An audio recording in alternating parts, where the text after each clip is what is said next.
Heard that guy's voice of that weird guy. Are you ready? One man, one decision, one desire. I met the movie previews guy in real life. He really talks like that.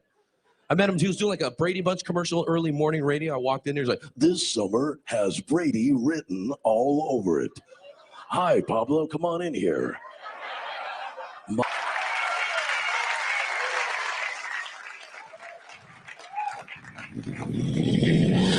Morgan Freeman, Keanu Reeves.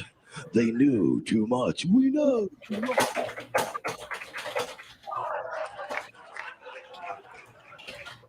And the reason why I play a clip like that, first of all, I got a little echo on you, Bruce, is this is one of the things that make me happy. If anyone doesn't know who this is Pablo Francisco. And I thought I'd try something a little different today. I thought I'd try something, gang, people who watch, who come to the channel. I know you see a lot of gaming. I want to know what makes you guys happy when you're having like a bad day. What gets you out of that rut? And Bruce is joining me today, Lombardo of the Dicks Division. And before everything else goes straight, I first of all have to say hello. Oh, dude, I'm going to be here for a second. Sorry.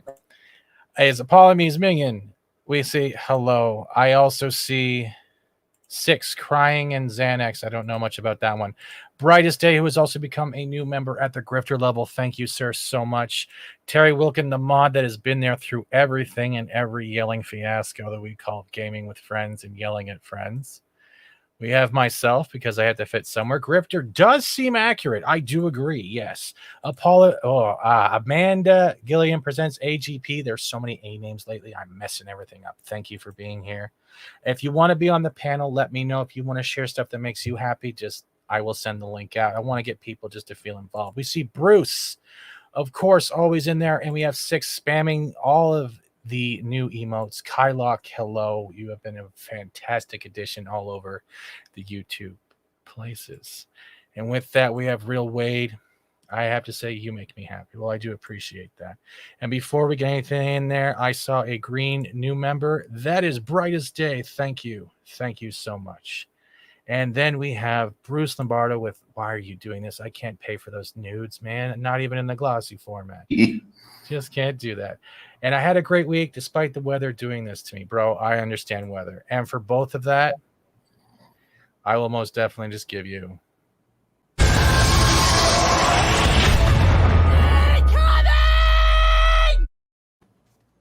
Now, Bruce, I think this is the first time I've actually had you on my channel.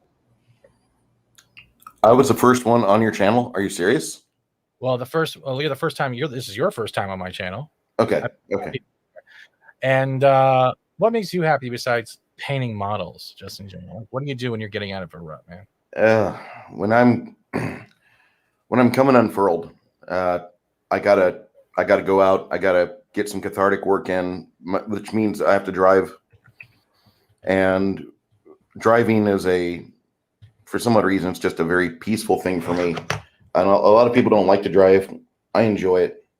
I have a little 6-speed Honda, and just going through the urban side of San Antonio or the rural parts of the hill country surrounding it, that's just something that allows my brain to take a few strands off of the super tension that might be building up.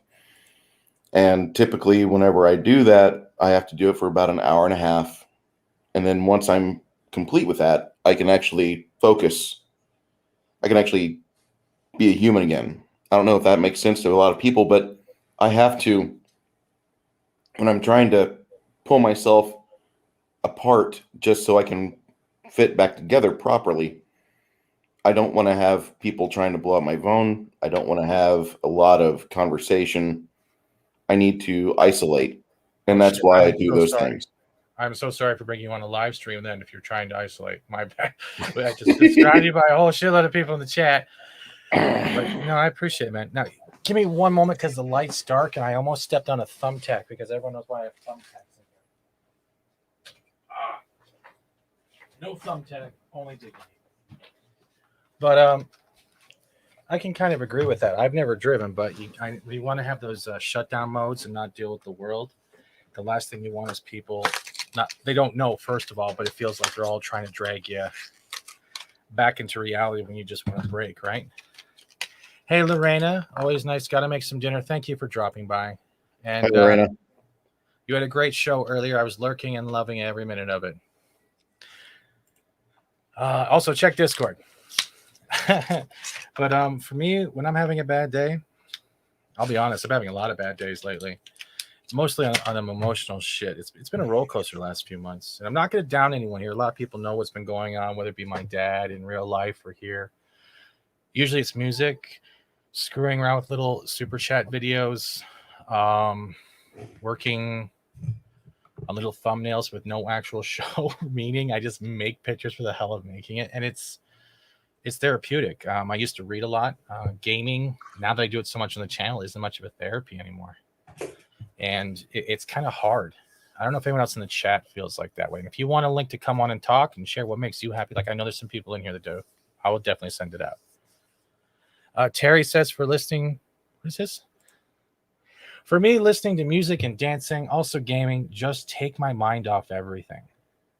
That's a good one. But I think I kind of disrupted that.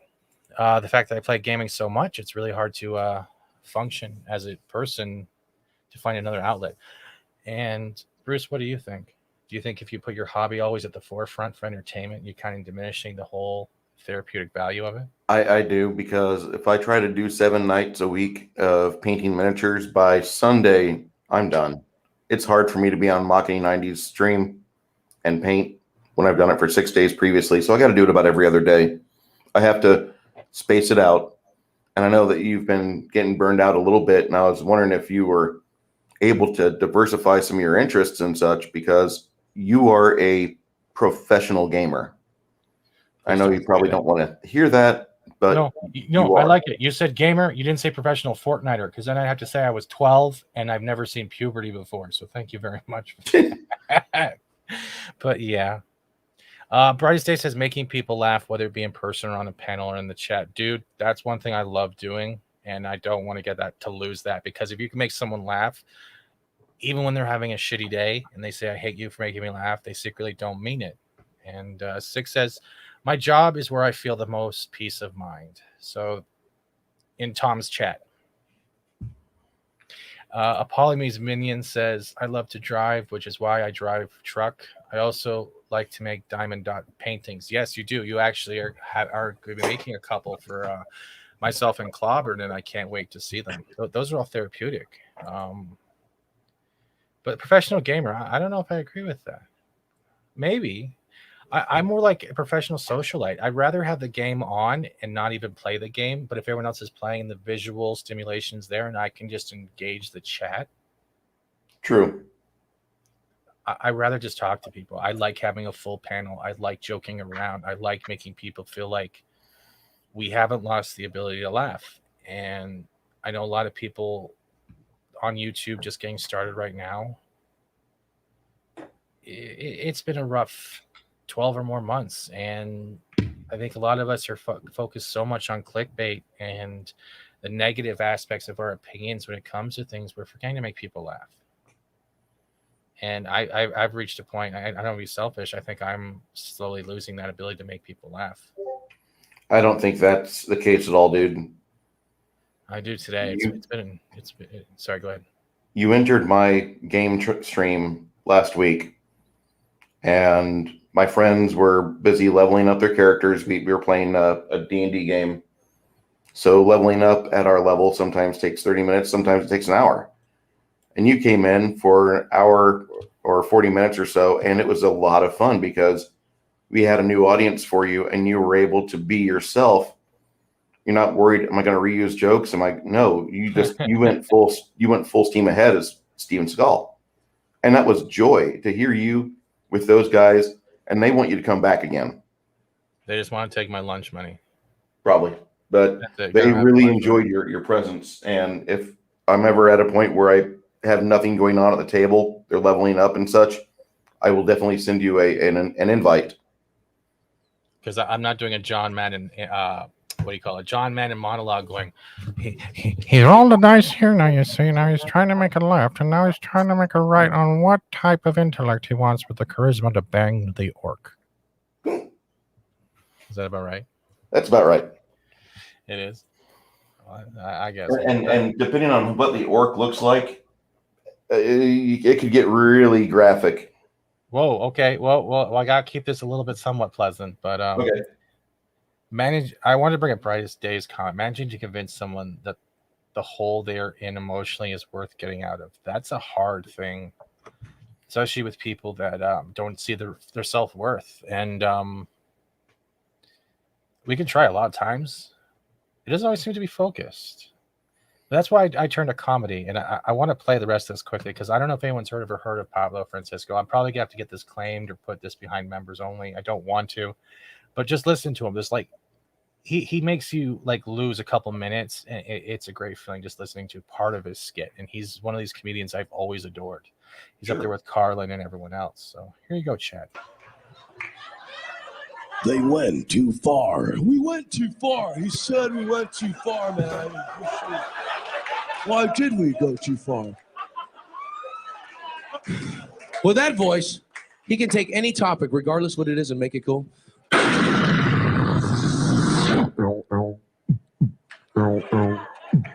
Now just listen to this guy, man, because he does it perfectly.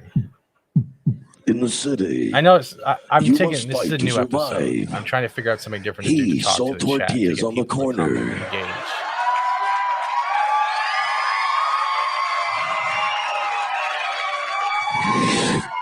And the mob wanted in. I don't know who this guy is, but I want him and his tortillas. I wish I could do voices like this. He had one chance, and his chance was to fight back Arnold Schwarzenegger. Listen to me. These are my tortillas, and I'm not going to get them out here.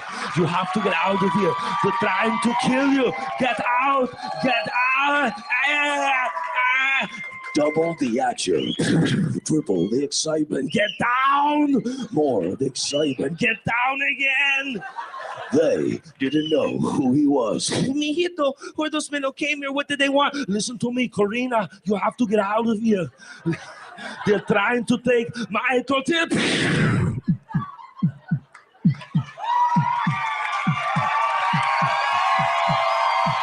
One man, one solution. Arnold Schwarzenegger, this summer is Little Tortilla Boy. Now, when you hear that, does that make you laugh, or does that make you just go, "What's wrong with Steven?" Or what do you like that? That's perfect comedy to me. I love it. That guy's a comedic genius.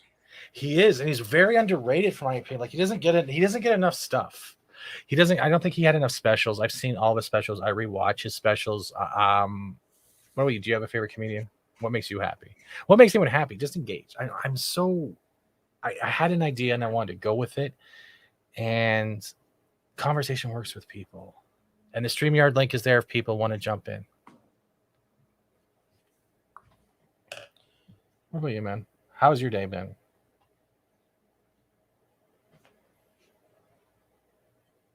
Are you there, Bruce? I'm here. When I came home from work yesterday, and I was feeling a 7 out of 10 on the pain scale. Now, I usually will have like a 3 out of 10 atypically, and you just kind of brush that off. I'll get some beer or whiskey later. No big deal. Yeah. Yesterday, we've had a week of rain, and my entire body has got all the knots in my back are being prominent. My joints are not feeling good. I'm not really good for humid environments. Not at all. So And San Antonio can be really humid, but it doesn't really get really humid and damp with rain for 7 days straight. I don't need that. So when I got home, all I did was I took a shower, I had a little bit of supper, I went to bed. I've spent more time in bed up till this point here, 7:31 Central Standard Time, than I have any other weekend. I think I've been out of bed for maybe 2 hours today since I got home from work. I got some chores done. I had to go out and drop off laundry, do other stuff, but man, I was in pain. So I've got some work I've got to do tomorrow. I got to head over to the sports medicine clinic, get a massage, and get some therapy on my back. I didn't realize. Are you using margarine or Crisco? Crisco. We always use Crisco. Oh, good. I'm glad everyone using Crisco. As long as my joke is standing, it's all good. So, is it just normal pain from all the work? Because I know you do a lot of septic work. Is that a proper way to say it? Are you a septic specialist? I don't know how to say it. Yeah, you're hitting it on the head there. And the majority of the work that I do is mostly labor intensive, dragging hoses, getting. Go ahead. I just said ladies. You said dragging hoses. I just said ladies. Wow. So I have to drive the truck around and then park it somewhere close to where I need to be sucking out of, which there's a lot of jokes there, I know. And that's not bad for your body unless you've got sudden spikes in humidity, which are causing you gratuitous amounts of pain. So, I mean, today is kind of a different day. I'm not running around trying to do stuff. I'm not saying to the girlfriend, hey, let's go over here. Let's go do this. I just got paid. Let's go do all this. No, I've been in the house all day. I've been laying down all day. And your stream here is about the perfect therapy I need for a Saturday night. That's what I want to try. And we supposedly Brightest Day has not only grifted the membership, he's also grifted my title. How are you doing, Brightest? Nice to see you here on the first time ever on this channel. You can't be a grifter if you don't grift everything, right? Oh, that is true. I'm right now grifting the air around me and everyone's emotional standards. You know, I'm trying to work hard at doing that. But how are you doing, man? I am doing pretty well, surprisingly. Today has been a pretty decent day. Got back from Tampa. I was in Tampa, Florida for the last few days. Got back, and of course, we ran into a hurricane, but we can't help that. Really? So then, yeah, it was a Hurricane Elsa. It was actually followed us up from Tampa. Were you screaming at it, let it go, while it chased you down? Oh God, I was not, but there were ones that were. Let me tell you that joke did not die. I bet. Can you imagine that? Everyone's running on the highway away from the hurricane. All you hear is in sync, like a Queen concert. Let it go, let it go. Hey, Decepticon King, I see you've been busy as hell with your toy hunting and everything. Zach's always a pleasure to see you here. But let's ask you the question, man. What makes you happy? I know you haven't been around YouTube that long, have you? I think I've only seen you more recently. Well, I've been around YouTube for about a year and a half now as far as a user goes. But as far as using my channel, yeah, it's just been the last, we'll say 3 or 4 months since like late February. So how are you liking it so far? Well, it's interesting because I've seen channels that started the same time I did jump ahead in success. And I've seen channels that just are lagging as well as myself. But I also set my expectations kind of low for my channel. I knew what I was going to do when I got into it. So I'm kind of tempering my expectations. But it's been good so far. I love this community. Me too. When I got started here, actually, I think the first person I ever met was online was Az. Not physically talking to him, but Healed versus Bape. I just started seeing his Warcraft videos, and then somehow I got introduced to Gary before FNT went full crazy over the last year, and from there I met everyone else, and it's a blast because you don't realize how fast it goes. How when you start interacting with the people you're always watching and trying not to fanboy, fangirl, or throw Neil Diamond panties at people, it's a different experience. Right, absolutely. So like Full Aussie was this morning, well, at least the morning on the East Coast. And they had Ryan Cannell on there. And I hit up Ryan Cannell on Twitter and be like, hey, are you going to Vegas? Because if you are, and if we meet up with each other, there's a beer in it for you on me. Like, What do you say? like we look up to these larger channels, but look, there's still people, and that's a cool thing to know just in the back of your mind, right? Holy shit! Are you actually joining on the channel for the first time, Apollomies? Yes. Well, ladies and gentlemen, Apollomies Minion has made a debut on the channel while driving a trunk. Don't get in trouble while driving. Don't get in trouble, Ptolemy. Oh, No, I but won't. well, Camera Apollomies. can't see road. the phone. Oh, so you're just breaking the rules. Everyone say hi to Apollomies Minion. I don't think I've ever Hi. seen you on cam before. Hail Apollomies. Well, this is me. I'm not disappointed. You're smiling and you look happy. I'm happy now that I'm not at the potato chip place roasting to death while waiting for them to load me, which was Sounds supposed to be preloaded. So I sat for 3 hours there.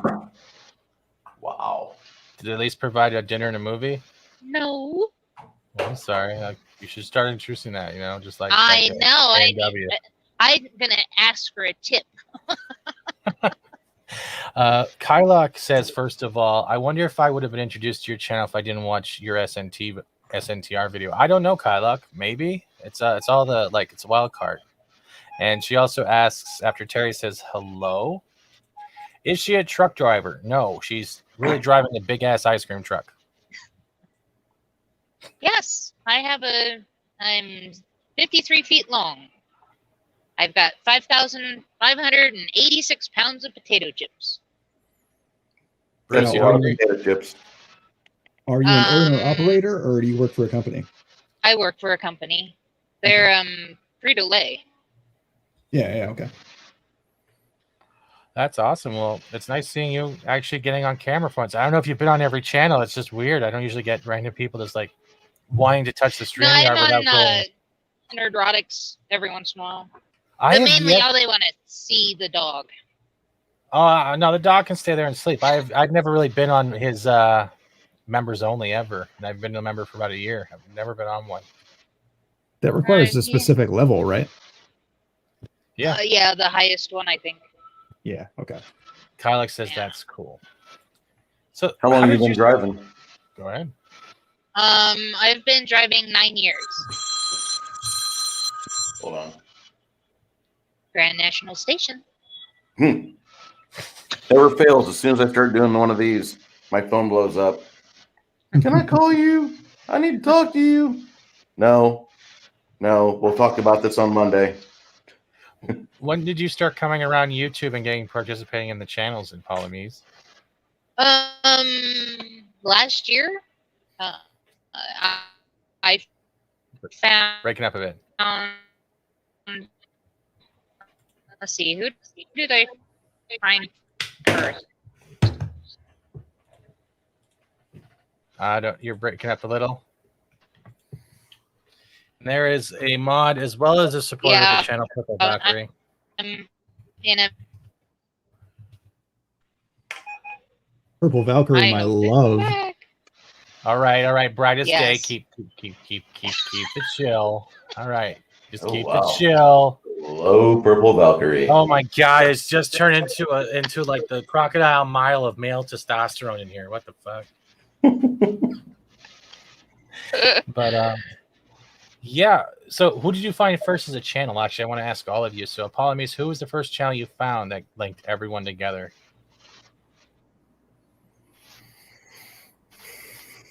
I think she's breaking up.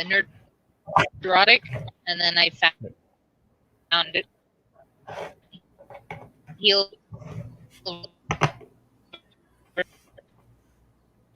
I think your camera is I think you're losing data. She's probably in a no signal zone. While we wait for her to get back, I'll ask Brightest. Who was the first channel you found? I am pretty sure that was Gary. Like, I've gone back through my God. watch history a couple of times, and granted that takes a while because my watch history is pretty long now, but I'm fairly certain it was one of Gary's Star Wars rant videos that got me turned onto his channel. And then from Gary, I found everybody else. So it was like a rabbit hole. Yeah, I think the first Friday Night Tights, I found Midnight's Edge, I found Geeks and Gamers, and so on and so forth, and just kind of spirals out from there. That makes sense. And what about you, Bruce? It's comics division. For me, it was world class bullshitters back when they were world class bullshitters in 2018 or 17. Oh, really? Yeah, I was just looking for discussion on Star Wars 8 because I watched the trailer like twice or three times. I couldn't get into it. Most time when you watch a movie trailer, the generation is there for you to have interest build up, so you have to go spend money and see it. But seeing this trailer for The Last Jedi didn't have that happen for me. In fact, I didn't want anything to do with it. I was good. I had Brie Larson or pre-Brie Larson in my head saying it's not meant for you. So as I'm going through YouTube, I hit WCBS and I start listening, and then it feeds me EVS, and then it feeds me Geeks and Gamers. I didn't discover Doomcock until about 2018, July of that year, maybe January of 2018, but I think it was the middle of 18. And then there was just a lot of ground to cover trying to catch up and get an idea of who all these streamers are. And I started streaming more and more because in 20, I started hanging out with Makini and Mad Mama Bear. Oh yes, and you became a official part of their panel. I remember those days, and it's been like an adventure. It's almost been a year now for you guys, eh? Just about. And that's crazy. You guys got an anniversary soon. I like how Brightest Day turned on the camera so he can simp harder. I like this. He got out of the dentist chair. He got rid of the dentist curtain, and he's ready to go. Oh, I couldn't simp hard enough, sir. Yeah, so I would have to dip out to turn on Streamlab to turn on my actual full green screen, but I'm not going to do that. So I'll just expose my studio for the world. And we get a laughing from Lowell, but that's cool. So then, Bryce, if we're coming from your point of view, I've always said, like, I like comedy. I do a lot of stuff on the computer. I spend most of my life behind the screen lately. What makes you happy, like, when you're not? When they come on one of those shitty days? And there's Loki. Loki, if you want to stream our link, it's in the chat above, man. Come on in here if you have time. Hail, brother. You promised a bucket of Crisco? Oh, my God. All right, hold on. So what makes you happy, man, when you're dealing with one of those days? My dog, honestly. I have a very affectionate dog. Actually, I have a lot of animals that are very affectionate. And it's hard to overstate how much the simple love of an animal can change your day around. That's actually a good one. Loki's asking for Crisco. There you go, Loki. There's some fucking Crisco for you. Is that uncomfortable for everyone yet? Should I keep it up here longer? I'm totally comfortable with Crisco. He's not wait. Great at all, is he? I'm going to keep the camera off my body because I might be naked. Oh, I don't know. I'm not looking at that one, but there you go. Pets are the best, says Purple Valkyrie. Yeah, I don't have one. Our build. We had one. We had a cat at the time, and we called it FC, which stood for fucking cat. Don't ask why, but that was literally the name of the cat. Fucking cat. You're packing up the house and listening tonight, brother. But thank you. No problem, man. You want to go there? My cats have the names Buster A-hole. Oh no. Major Pain, and then Kleine Scheisse, which is German for little shite. Oh shit! Are you kidding me? I'm not kidding. Those are my cat's names. We had another cat. This is before it ran away. And it was called Poisson. So it confused the fuck out of it because I thought it was a fish. It's the French word for fish, but it was a cat. Yep. Yeah. What about you, Bruce? Any pets besides the ones you're painting? I don't have any pets right now. Once I get established somewhere outside the city limits, I'm going to try to get a hold of a couple rat terriers because that's probably my favorite breed of dog. That would be good for this environment. They don't shed a whole lot. They shed, but they could handle the heat. Schnauzers are my favorite dog of all time, but they don't handle heat very well. So I'm kind of restricted, but it's fine. I mean, I can handle a little rat terrier. Those are apt dogs, and if you ever have had one taken to a grain elevator for a day in the park per se, once the dog gets a hold of that smell of vermin, your little trusty animal companion who has licked your face numerous times, who has enamored you with his wonderful sense of self, your dog turns into a different animal. When a rat terrier smells the the vermin around, he starts getting bloodthirsty, and you'll see a different animal. This is the reason why I love terriers so much, because they're dual purpose. So.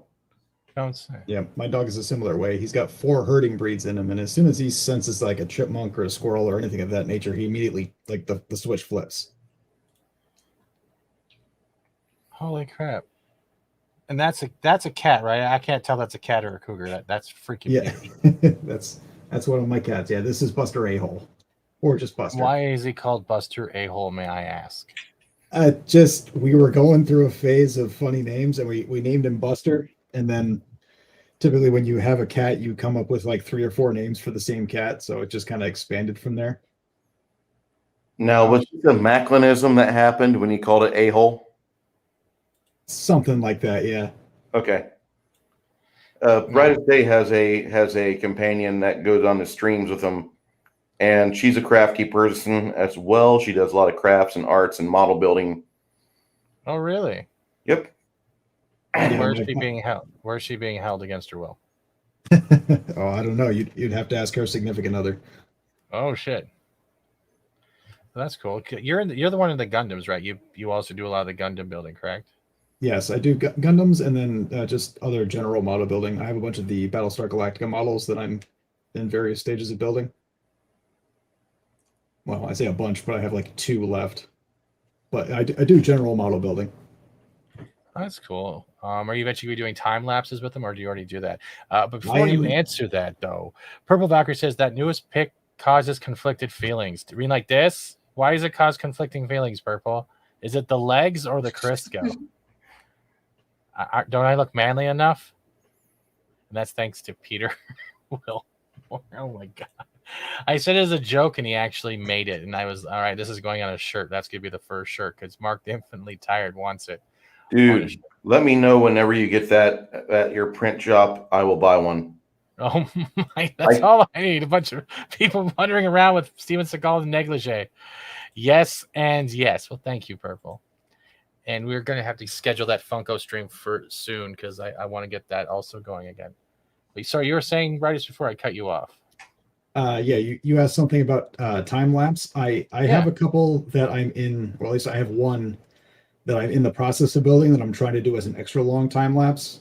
But what I'm trying to do now, and I've done it with one build stream, is my normal Tuesday Gundam build stream. I'm trying to condense into like a minute per hour time lapse video. So I am trying to do that now, just to have some non-stream content that goes along with that. That's pretty cool. I don't have patience for models. I last model I had, I snapped it, and it was the nice sell off the Enterprise, and I felt really bad afterwards. So I'm not gonna get into that one. I don't think I've ever seen a hairy turkey stick. Oh, come on, man. I work out for that, James. Nice to see you. But another thing I'm going to share that makes me happy. Have you guys ever seen this ad, the parody ad before? It's one of those roller sticky thingies. Yeah, I'm going to play it now just for everyone in here. It's about 2 minutes long. It's fantastic, and I love watching this woman have one of those days.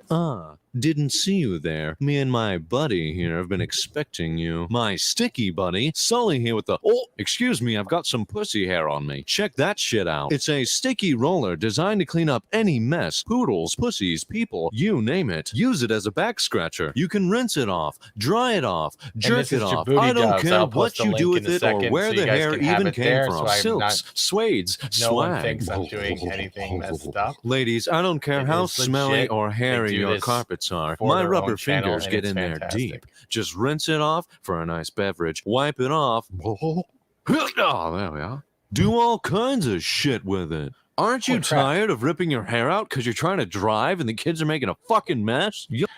All right, I got to ask, who's that guy right there? And what the hell? Does your cat just evolve? No, this is my dog. This is Duke. He's Holy shit, I my want 40-pound mutt. Hold on a second. I got to blow you up for that. I got to see that. Oh, my God. I want it. I guess that makes you happy right there when the dog is just giving you unlimited tongue and you don't have to pay for it. That's awesome. Yeah, he's a fantastic dog. That's great. Look at you. Like, he's already look at his mood. He's happy as hell. That dog is happy as hell. and I'm looking at a guy with a sticky roller on my screen. My life is turning up Millhouse. You'll be making so much money, it pays itself off. Ooh, precious food. What the fuck is that? Ooh, that's good. I know this channel too. This guy is hilarious. He does Thanks, absolutely buddy. hilarious. Everybody It's has an actually a evil full cat team, or an supposedly. annoying dog. Use it to groom them, or even yourself. This is the best part. Hey, Dad, man. That's what I'm talking about. Wow. Normally, a sticky is $20, but a sticky God. buddy is only $10.99. You'll also get a cover. You gotta use protection. Even if it's a quickie, wrap that sticky. Stop rolling up your money with those old lint rollers. The fuck is wrong with you? Check out the suggestively sized sticky buddy. You're gonna want to stroke it, but not too much. It'll make a mess. Hide it in your purse. 007, leave it somewhere as a pleasant surprise. And like I said before, I have magic rubber fingers that get deep into your hairy cracks. Get some Okay, I gotta stop it there because I don't want to get too many people weirded out. The grandma is the best part. I'm gonna clip that out eventually. But Dad Man Walking, I see you there, and I'm eventually gonna ask you after I ask Purple. Purple, what makes you happy? And I know you've been on YouTube for quite a while. You've had your good days and your bad days, but what makes you happy? Dad Man, same question. What makes you happy besides remembering where you put your pants the day before? And while you guys think about it, I'll play the rest. We need to clip that grandmother. That needs to be like a super chat reward. buddies for It just does. $10.99. It also needs to But be like a wait, there's Super more. Saiyan If attack, you have you know? jumbo-sized pubes, we got a jumbo-sized sticky bunny. Who let Spider-Man in the house? The cat's flipping turds everywhere. Who keeps flicking their boogers under the bed? But you know what? The hair that you find is yours to do with as you please. Why not make a toupee or break out the turbo snake? All of these guys will be your buddies with their rubber fingers for just $10.99. Ask about free shipping. Now get out of my house. And I love Isn't this that is my right, favorite Mr. video. Wuss If it doesn't Wuss? make you laugh, you're not having fun. The dump cakes is also funny. I need to stop that. It's playing in my ear. Oh my god. But yeah, stuff like that. Stuff makes me happy. I know everyone's had rough times. I just want to know what makes people happy. Like, how do you get out of a bad day? I know for Bruce, it's having a beer and painting. Brightest day, it seems to be, his animals and wishing he had his green screen on. And for me, it's talking to people. Honestly, I feel better just talking to people. I know it sounds like a random event. I didn't even plan this. I just wanted to have a show where we could show some man's butt crack and denim. He doesn't know he saw it. Purple says, getting to connect with others, having people who I met online become friends and family. I agree with that. We need a lot more. And Dadman says, really enjoyed that movie today, Terry. It was really good. What movie did you watch? Yeah, that's what I want to know. What movie was it Black Widow? Did you watch Black Widow and enjoyed it? If he did, that's great, because that movie needs people that will love it. From what I've seen so far, the critics are not liking it too much.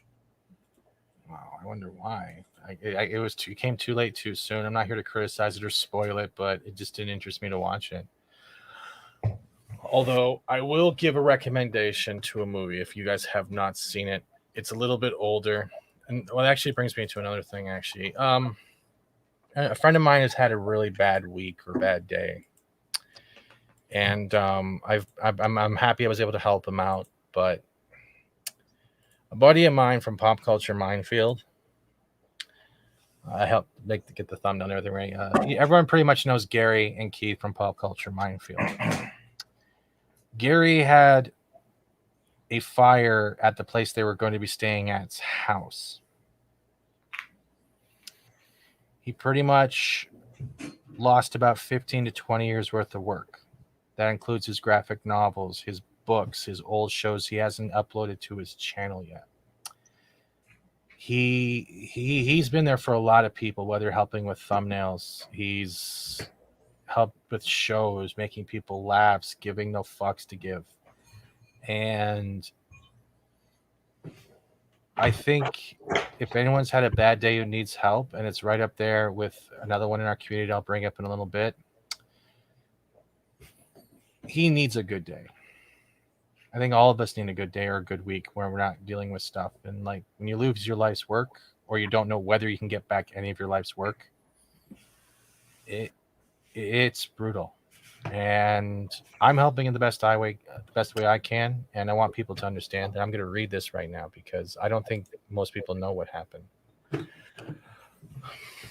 On July 7th, fire spread through the upper floor of the house he was staying in Joplin, Missouri. Between the fire, smoke, and water damage, everything in the studio and office he shared with his wife was ruined and or destroyed.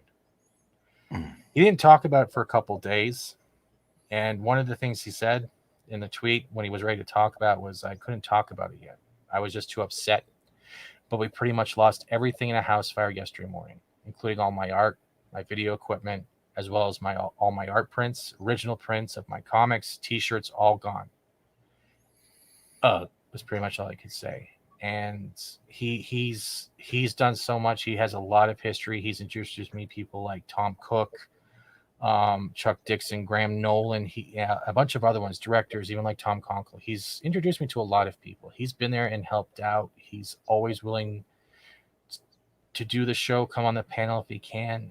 And I'm giving him a shout out because if any of y'all are having a good day and haven't seen this, if you can't donate, I'm really asking a favor if you guys can just tweet and share this out.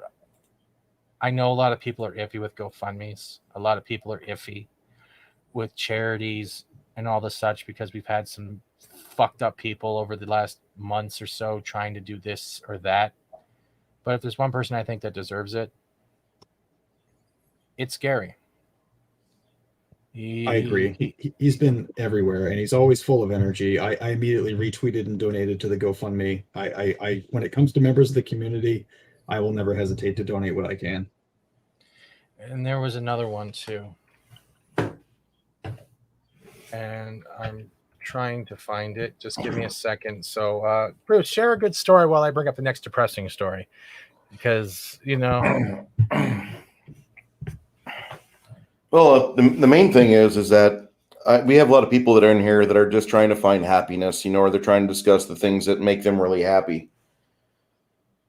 I want to tell you to give a subscription or subscribe to Brightest Day because he's got some really good content. And on Tuesdays, he builds his model kits. He gets in his zone.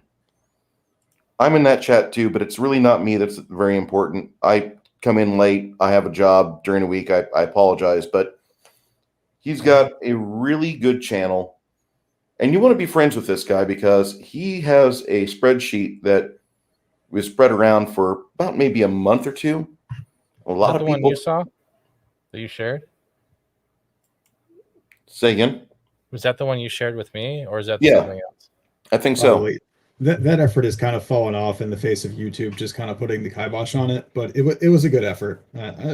Basically, now I just try to shout out anybody and everybody that I can, just to try to expand the network and bring awareness to channels and get people over subscriber goals. And just trying to build networks where I can. And that's the thing. I mean, you're about the organic growth. You're not trying to put any faith or trust in the Google algorithms or what YouTube could do for us. We've kind of gotten on the bad side of Aunt Susan, and we have to do this ourselves. And so whenever I met you and you opened up your conversation about that was when I realized, like, I probably need to make a better effort to be a good person, like what this guy's doing. This guy gets it. I appreciate that, man. I do try to be good, and I put it actually in my Twitter profile that I'm kind to a fault. I'm often kind to the point where I get taken advantage of, and it doesn't stop me from trying to be, if I meet a new person, to just treat that person like a friend until they do something to cross you. And that's kind of just how I've addressed life in general. That's a good way to do it. And that's the only way you should. Like, that's one of the things I've learned, especially from Loki, Purple, and other people, especially within Valhalla, is none of us are going to kneel anymore, whether it be outside our community, whether it's going to be inside our community. Hello, New Bomb Turk. It's nice to see you there. There's one thing I've learned from a lot of people here, that we are stronger as long as we stick together and help each other out. And I'll send you the link again if you want to Polymies. He's taught me about not to kneel, not to give into the bullshit, but also keep an eye on the bullshit so it doesn't affect people. And you're doing exactly the same thing that Valhalla does. You're not kneeling. And when you see people like that, when you see, I hate using this word, when you see family, I'm using the word families like that, whether on this channel or that channel, being there for everyone, that's something that makes me happy. It makes me awestruck. There's a lot of people out there that I have met and seen that have just gone out of their way to not only make people feel like they're part of something, that when they fall down, that there'll be at least 4 or 5 hands outreached to help pick them back up. And we're lacking that across the board. And we need more of that happiness, especially with someone in general who I'm going to share this right now. And everyone's been amazing. And everyone knows Lady Mist.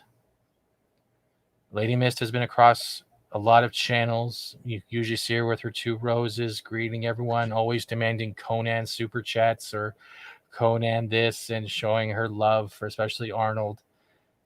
But she lost someone, her niece and her boyfriend, not too long ago. And this is her GoFundMe for the family, the funeral memorial. And if you haven't seen this and you can't donate, I would love you guys just to retweet this out so more people can see it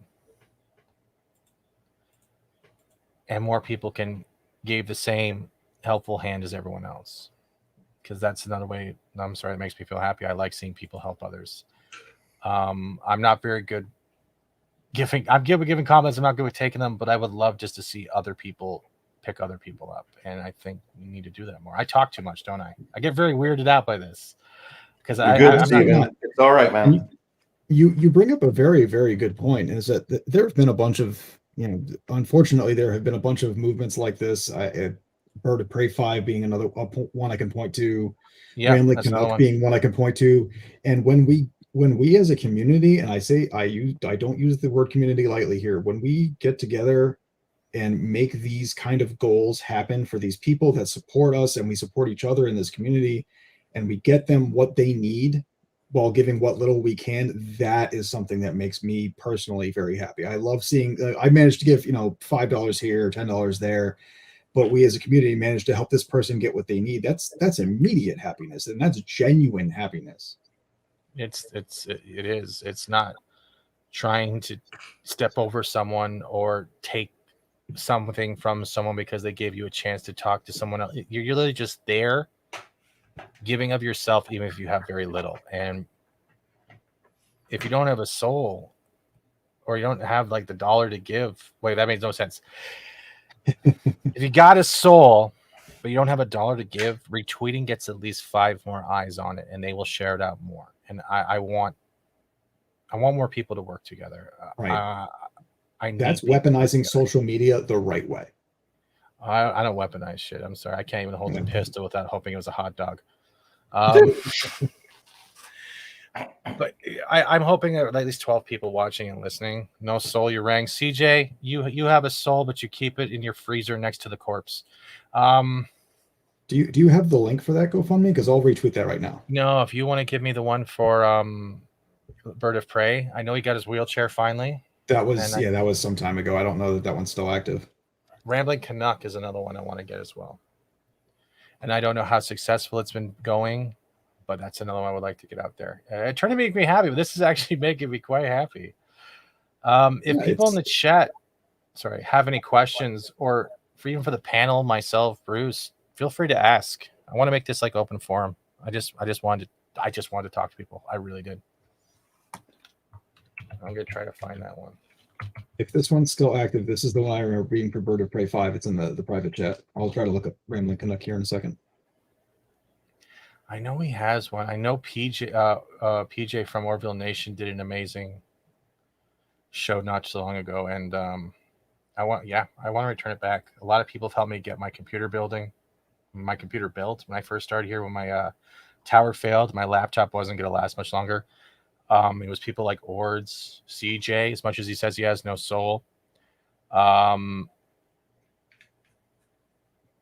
Purple, there's the Rambling Canuck one in the chat. I see it. A lot of people helped me get to me where I am today. And I've had people come after me for the same thing. They thought it was a grift. They tried to attack that as well. The more we seem to try to do good for people, more people try to shut it down. That's for Canuck. His kidneys failed, and he's on dialysis, I believe, a lot more than usual.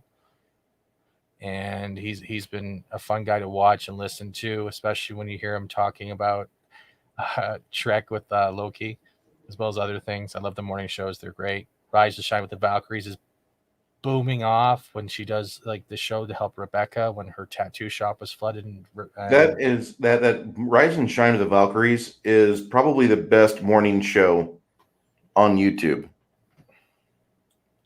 Every day, 8 o'clock my time, Central Standard. If I'm available to listen to it, I listen to it because hearing Loki slog through the news and events of the past day or weekend, that brings a lot of joy to me because he's got the same mentality as what I think a lot of us want to have, and we want to keep that mentality where we're not going to be apologetic for the things we enjoy. We don't kneel. And that's become a rallying cry over the past 9 months. It's been crazy. Like there are some messed up shit out there. I don't know if anyone's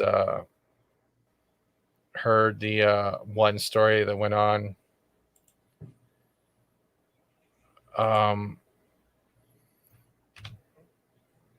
But did anyone else hear about Wendy Williams yesterday?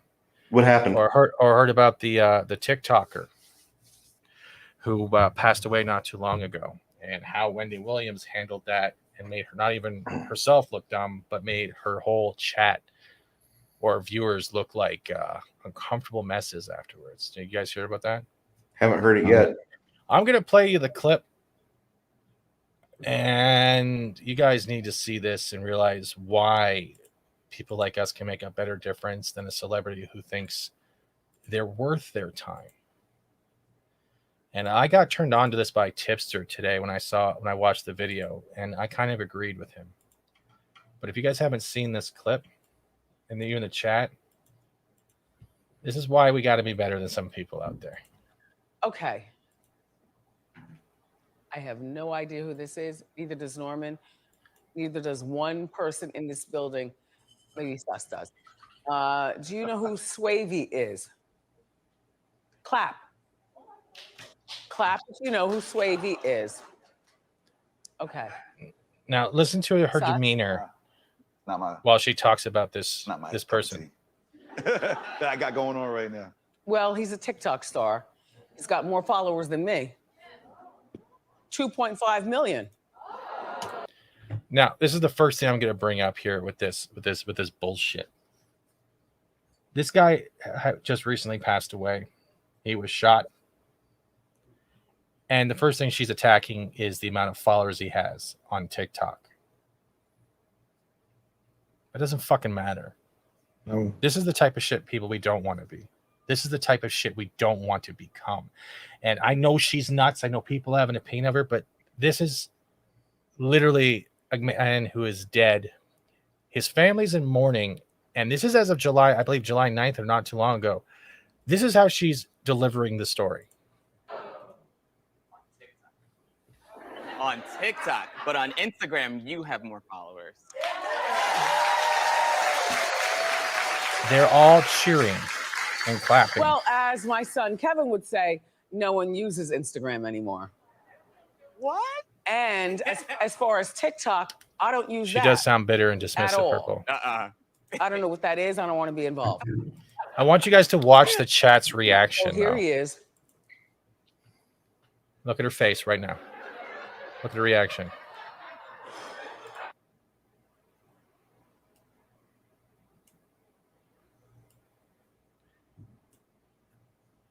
Just look at her demeanor for someone who's deceased. She already knows he's deceased, but she's playing it off with like disgust for that person. Doesn't even know them. He's 19, and he was murdered Monday morning. Now, according to our friends at MediaTakeout.com, hi, Fred. Hi, the Fred. killer confessed on Instagram Live. Yeah. He said that Swavey invited him out and alleges that Swavey and the friends that were with Swavey jumped him and tried to kill him. So he had a gun and did the killing. Fucking messed up. So She has no care, no remorse, no somebody's nothing. dead. The guy who was invited over, he's dead. Yeah, dead. Swavey is now dead. It's this type of shit why we have to be better than look That's at so look at her face. connected. It is. If I was the family, I would live it as shit. Just the way the whole delivery of everything, and even when the viewers will eventually see this, I'm gonna fast forward. Like the viewers Just just, the way look like led these up to got that. trapped. She led up to the important part with bitter, unimportant crap. There's no Like who? look, there's nothing in her eyes. She's dead.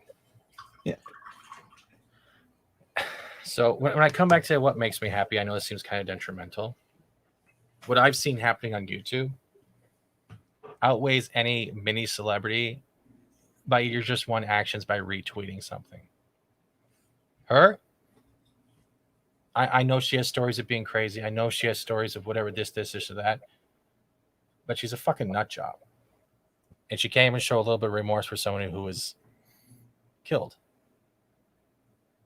Celebrities at the point now where they think they're better tier than anyone, but so jealous about follower status that they can't even respect the dead.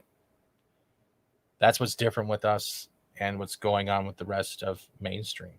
Anyone. Like you got your comic book, even your comic book mainstream's always talking down to you, telling you how shitty you are.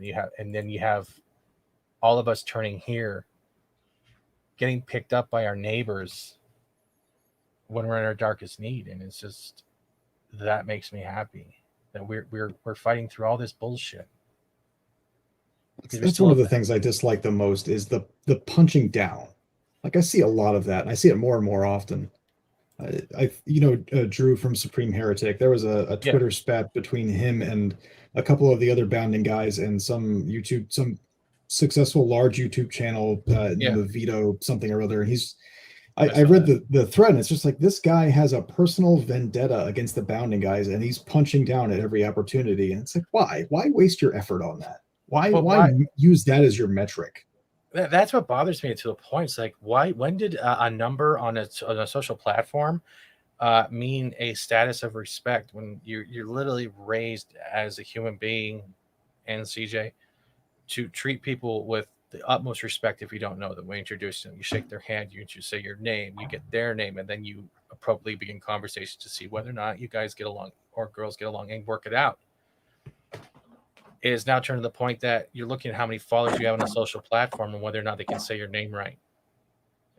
Wendy couldn't say his name right at all. Swavey, I could say it at all.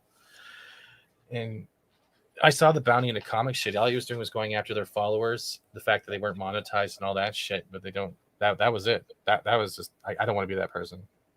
Right, that was so petty. I couldn't at first I didn't understand why he was doing it, and then I went back and read it. Like, he's just has this weird personal vendetta, and it makes no sense. Did they ever figure out why? I believe it's a political thing. Like, he leans one way, and the Bounding guys lean the other, and he's just using that and just attacking their platform and their content and their opinions, and then them as people. Like, it just seemed like it's not even close to a measured response to what is a political difference. No, it's not. It's all bullshit. Terry says we should be building each other up, not down. It's not a competition, but that's it. If you can tear someone down for that 5 minutes of clout, Terry, you've done your job. Hey, Parrot Head. Hey, Brightest Day. Hey, Bruce. And hey, Steven. I see you there. But yeah, I don't know why I got dark all the time. I didn't mean to get dark, but I would just like to say, great to see you on the live stream today with everyone else. We appreciate everyone who shows interest in the board gaming. Yes, we also show an interest in Mark getting tased. So if anyone, I want to see Mark getting tased. Mubon says many of them have a bloated view of importance in the world. They do. It's not important. Yes. It's only ego. There's no actual importance on how many numbers you have on a YouTube channel. I think that's a consequence of the social media era. Is the new celebrity is it's so easy to get into, like relatively easy, and then it's Yeah. so easy to have that ego that goes along with it, even if in the grand scheme of things you are not as you're not as famous or as important as you're pretending you are. And before we get into the next thing, we have a quick $5 super chat from Fred Sacco, who has snuck one in and actually came up with the idea for the grift card, and that's where master grift card emoji came from. So thank you, Fred. What makes me happy is good wine, great steaks, and simply having fun. Yeah, that's definitely it. If you're not having fun, you're it's just fake. It's just fake content. It's fake being yourself. I don't think if you can't have fun, you can't talk about stuff, why the hell do it? And honestly, for that, sir, I will definitely most giving you, I don't know, what should I give him? Do you have a grandma in there? No, but I do have Az telling me to shut the fuck up. A FAT-STEVENSEAGAL with 2 Canadian. Drinker was so mean and mocked my fatness and movies. Shut up, you fat fuck. And that makes a lot of people happy. And Mary's Gamer was here saying miniature painting because she loves that too. Ew, Larry. Yeah, there is definitely a difference between self-confidence and inflated ego. I agree. See, now I'll show something because I use an online editor. I'm not one for Photoshop, but everybody knows what Funkos are, right? Blah, blah, blah, right? So I'm going to do this in reverse. I usually spend hours just trying to do one little thumbnail to get things going. And I have fun doing this. It takes a long time to get a full picture out with just a base. And I do stuff like this. Is it even there? Yeah, I do.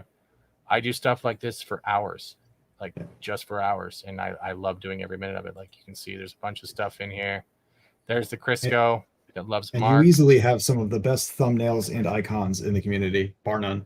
Yeah. Well, that was one I was working on, but I didn't know if it was going to be copyrighted. That was the Oranges t-shirt from Babylon 5 with Sheridan. So I just covered myself in nuggets with a nugget sandwich. And I thought, hey, makes me happy. And that's where I lose hours. It gets rid of the, yeah, it's funny. I know. You want to eat this. You want to eat all of this. I think it's just great that you've taken this, this character, this caricature that you've built your channel around, and it's taken on such a life of its own that I'm not going to say evergreen, but it has some major life to it. Like you could use that for such a long time, and it would probably not age. I could agree with that. I know Meats has better thumbnails. That's fine, Parrot. There's definitely a different. But that thank you for taking away the compliment and just pooping all over it. Gwen, do the Gwen. You want Gwen. Do the Gwen. All right, he wants the Gwen. Hold on a minute. He wants the Gwen. Everyone gets angry when I do that one. You got called out. I did. Because he's all about the butt. Hold on. I gotta look. You know how much stuff should I have? I have to look through. Yes, I just saw how much stuff you have. You have, There you go, Parrot. Does that make you feel better? Is that a better thumbnail? Is that better? Is that better? Is that better? Is that better? Are you not entertained? Yeah, are you not both butt cheeked entertained? Do you like that? I can't jiggle it, but do you like it? Is that better? Does that work for you, sir? Do you feel entertained? Do you? Do I make you horny, baby? No, not that one. No, I'm not doing that one. But yeah, it's just pictures is one of my shit. Making the small super chats. Like I forgot. Like what is it? My favorite is doing intros. I love doing the intros. The lunch table new intro was great. I got a clip.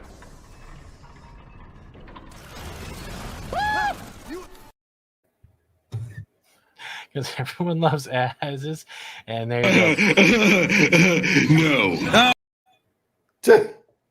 Where'd you get that from? Craig Ferguson. Okay. I was gonna say, and I recognize the name tags. And the one with you wearing the horned helmet and drinking wine, Fat Steam, for some reason that one cracks. That's actually Andre's. I had manipulated his avatar from Midnight's Edge. So yes. Where's my paper bag? Well, ask Lola. She might have it for you. And then we got the war cry. You're a great entertainer. I've been talking so much. I feel like you guys haven't had any chance to say anything because it was a random stream. I just wanted to actually you wanted to get together and that was it. I didn't want to touch Fortnite. So I think one one of the virtues of being a more mature individual on a panel, especially on a smaller panel, and I stress this on smaller panels, is that you have the ability to recognize when someone is done with their thought or is in the middle of a thought and just hold back with your thought until they're done. Yeah, I agree with that. But we never got to hear besides pets. What else makes you happy there, Brightest? You never really gave the full story because you had to have started YouTube to do something that makes you happy besides drooling for purple over there. Well, I do That is a with very other channels. fine activity. Look at that. Look at that red face, Purple. Look at that. Nope, that's not the one I want to look for. She knows. She doesn't need to be convinced. I know, but look how red it is now. Look at Jesus Christ, guys. Look how red that is. It's like matching the chair. I'm gonna get Matches punched. a chair. Nice. And then we got the masculine sausage fingers of Bruce Lombardo as he delicately paints another warrior of Midgard. With his ASMR stream, very gently with the brush strokes and the brush cleaner. But yeah, you make a lot of sense. A smaller panel does have the ability to let people talk because not everyone's trying to overtalk people and trying to get their one joke in that 50 people are already thinking. So the other problem with large panels is that no one knows how to do this. People forget how to do this. Just do this and wait. Wait for someone to acknowledge that you have something to say and then say it, as opposed to just, yeah, right. If you don't have the camera on, it doesn't work. But on a lot of large panels, you do. And you still wind up with people that just try to spew their information first. And it just doesn't work. But yeah. And with that, I'm going to quickly give us a small comedy break here of Paolo Francisco. This is one of my favorite skits he's ever done. I did ecstasy before. You ever do that?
Serious moment though, Loki, Purple, and Mary have been some of the most generous people on YouTube in the things they do and support. I can agree with that. They pretty much been there. Ords has the same mentality as well. Reina gave me a chance, and the lunch table's gone crazy fun. Other things coming. We're all thousands of miles apart, but we're family, Mark. I agree with that. Parrot, that is not actual dislikes. That is someone who paid for a dislike bot on my channel. YouTube usually wipes it out in a little bit. It comes and goes once in a while. It's still engagement. It's still engagement, but YouTube will wipe it out by the end. It's pretty funny. So I'm not too worried about it. But yeah, I'm definitely not trying hard enough. That's true, because I remember there's actually some people who get that paranoid at a club or a rave, and they actually do try to make it a weird freaking dance so no one's watching because they don't want to get kicked out because they're sweating. and comedy is pretty much the best thing when you guys are having a shitty day. If you need to feel good. I think I just lost Brightest Day. No, I'm good. I'm here. And Bruce, are you still alive? I'm still here. I just mute it whenever you start playing a video because I don't want the creaks of my chair or me sloshing a drink in my mouth. I don't want that to affect the quality of the stream. Same. Oh, wow. They just took me down for policy violations. That's great. Give it a moment. So that means someone actually reported my channel. That's awesome. So Hi, everybody. We've lost a Fat Steven. Yikes. That's great. wow. Did they really just hit my channel? I have played clips before. I know it will come back. You got to get yourself a filter. I do have a filter. I have a money filter, but I think it's the audio or the person who dropped the bot on me. See, I can put a filter on this right now. Do you see it? Yeah, I see it. We're good. I think you're back on too. Sorry about that, guys. That's what happens when someone reports your channel with the dislike bot and saltiness. I'm not joking. I've had people coming after my channel for the last few months. It's 2 individuals. I'm not going to get into Purple's comment. I need closure on that skit. It's in the chat. Thank you for still sticking around. I know what's going on, and I know how petty they are. But comedy makes me happy. Paolo Francisco, George Carlin, anything Robin Williams, I will watch to death. I got to take that filter off Brightest Day. He looks kind of funny. Now he's all pink. Now he's not all pink. Now he's all I don't pink. get any Now better he's when you not. take it off. So I like Brad Williams. You like Rob? I've met him twice. I think I've had this story. I think you guys have heard that story before. Which one? Robin Williams. I never knew you met Robin Williams. One time was in a mall when he was buying games for his kid, and he cleaned out a lot of games for his kid because his daughter's name is Zelda. And the second time when I was getting, I believe it was either my elbows or my neck tattooed, and he came into the tattoo shop. And the last thing I remember him doing was mocking the girl crying, getting a tramp stamp because she's like, why would you get that if all you're going to do is cry? And it was so good because the girl just wouldn't stop blubbering the whole time. That's not Pablo, CJ. That's someone else. I know it is. I like guys like Lewis Black and yes, Ron White. Gabriel Iglesias is another one. Oh, Fluffy. I love Fluffy. Yeah. He's actually very welcoming. If you actually ever get to meet him, he's very welcoming. He loves giving autographs. He loves saying thank you and hearing the stories. He's very welcoming. And a few people are like that. He's always come across very humble. Mm-hmm. He says all the time on his early specials where you can go up to him anytime in public and say, "Man, Fluffy, I love you." He's like, "I got to be like that because you guys are the reason why I have this. You're the reason exactly why I have this level of success. I owe everything to you." There's not a lot of performers like that. No, there's not. And when Robin, like I'm gonna be terrified when Fluffy leaves, but when Robin passed, it was like the rest of the world keeled over. Another good one is Sebastian Maniscalco. I hope I'm saying that right. I've never heard the name, but I will definitely look it up. Another good one is Bert Kreischer. I am the machine. I am the machine. I am the machine. And he does the live broadcast with Tom Segura, Two Bears, One Cave. I love Tom Segura. Yes. Tom Segura's like, bikes. Hold my pocket. Hold it. You know who I'm talking about now?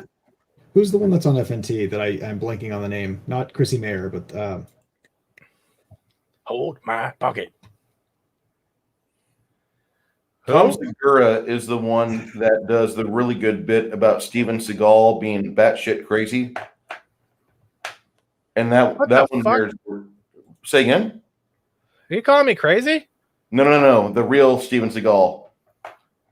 The real Steven Seagal. I am the real Steven Seagal. You don't know that. I like Crisco, karate, and shitting myself when punched in the right place. You think I'm joking? Oh. Where is it? Where is it? Oh, I don't have it here no more. No. Oh, shit. You got there it is. I found it. You guys are Howard Stern was good back in the day too. Kurt Metzger, yeah, he's hilarious. I'm trying to think of, yeah. Who's the guy who does Steven Crowder, the one who he's usually at the mic seat. You know what I'm talking about? It's like he always has the one-liners, but they're perfect. I can't. I don't know who you're talking about. I know Steven Crowder. He just did an interview with Chrissy Mayer too. Really? Yes. Huh. Now, if we get up to 10 dislikes, I promise I won't take my shirt off.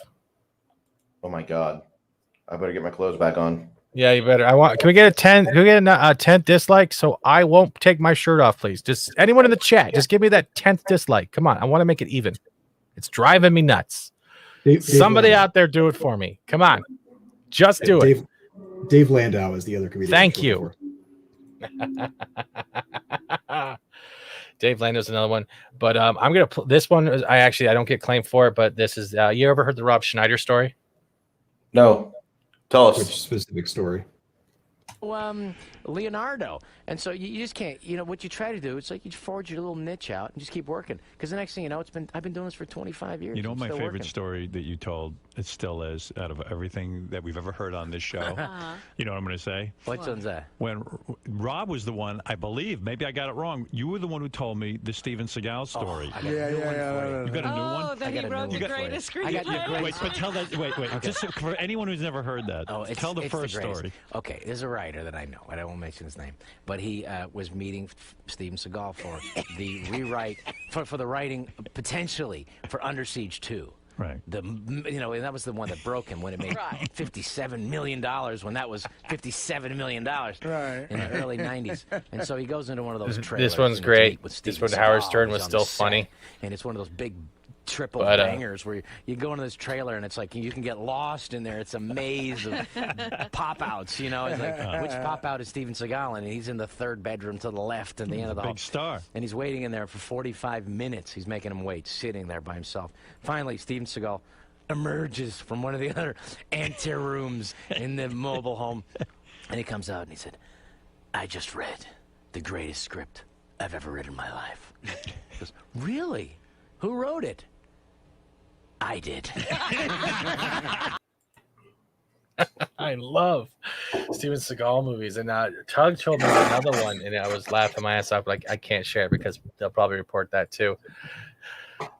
What about you guys? Okay, go for the hat trick. No, I'm not gonna go for the hat trick. No, I would like to keep my chin. I don't want a copyright strike or the micro penis Avengers coming after me or some shit. I just don't have time. That's fair. It is. I already have enough thumbtacks around the house. I forget other people have something to lose. Yeah. But I gotta ask a question, Bruce. What got you into the model painting? I've been a D&D player for 35 years. And about maybe 5 years ago, about 2012, I got into the oil field.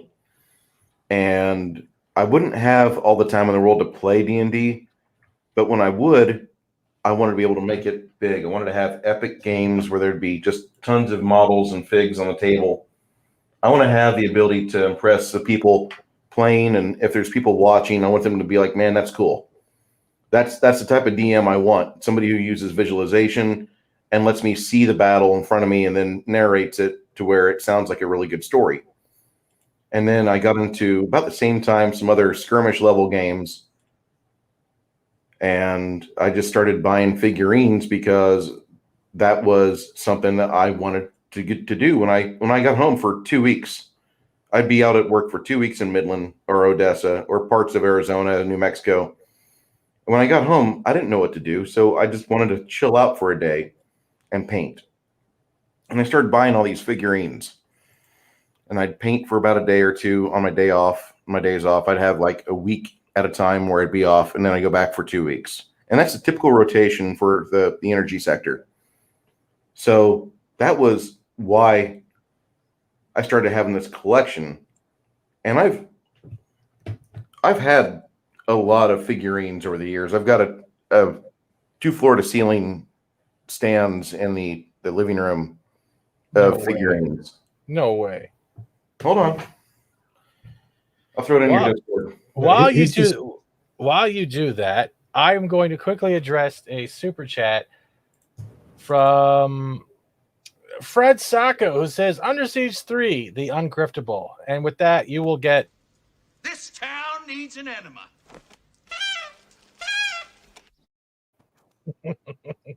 Thank you, Fred. And I don't think that's possible. Actually, the funny story behind the grifting is actually those people who come after my channel, they gave me all the ideas. So the grifter, I did the comic book cover, and I just put my face on it. I love it. I love monetizing people. That's another thing you can YouTube, especially with people that deal with crap. Best thing that can make you happy when you feel like you're not going anywhere and you feel like people are coming after you. Monetize that hate and turn it back on them because you can have some of the funniest goddamn material. Sorry for using those two words. Ever. And you know what it does? It just pisses them off more. But I have the blast doing it. You don't go out of your way to be a dick, but if you're able to nail that sarcastic, passive aggressive humor just right, it's like eating an eclair for the first time. It's fantastically sweet, and there's always enough chocolate. Yeah, Ripa puts it best, man. Monetize your haters. Says it all Yeah. the time. Monetize everything. Check your Discord, please. Check my. I'm not. It better not be another dick pic, is it? Oh, I might not this time. No. Was one of the words material? What does that mean, CJ? And Fred says that totally crushes the kombucha enema head. Oh my god. Oh my god. What the? Oh geez, dude. Are you kidding me? I gotta shrink down my whole. Holy shit! Can I show this? Go ahead. Jesus Christ! What Bruce was talking about was literally usually only for shoes. He's got Those a are wall. That's a wall of miniatures he's painted, ladies and gentlemen. Holy shit, Bruce! You go wait, and I can see how your alcohol collection is really outdone by your bottle collection. I'm kind of disappointed. I know. I have a couple more bottles of vodka to put up there, but it's been a work in progress. I do have one of those vodkas by Dan Aykroyd. You know the Skull vodkas, Crystal Skull. Oh, I have it signed by Dan Aykroyd as well, and Purple loves it. Purple's like, wow, with the hard eyes. Now, It certainly puts to shame my model shelf collection in my living room. he's right now thinking I got to get more shelves and outdo Bruce so I can get a wow. That's pretty much what it is. He's look at the smile on his face. He's busted. You're not wrong. Fred Sacco says, wow, that is amazing. Can't imagine the work that went into that. Mark the Infinitely Tired says, sweet. And I think he's talking about his ability to find the rest of his belt.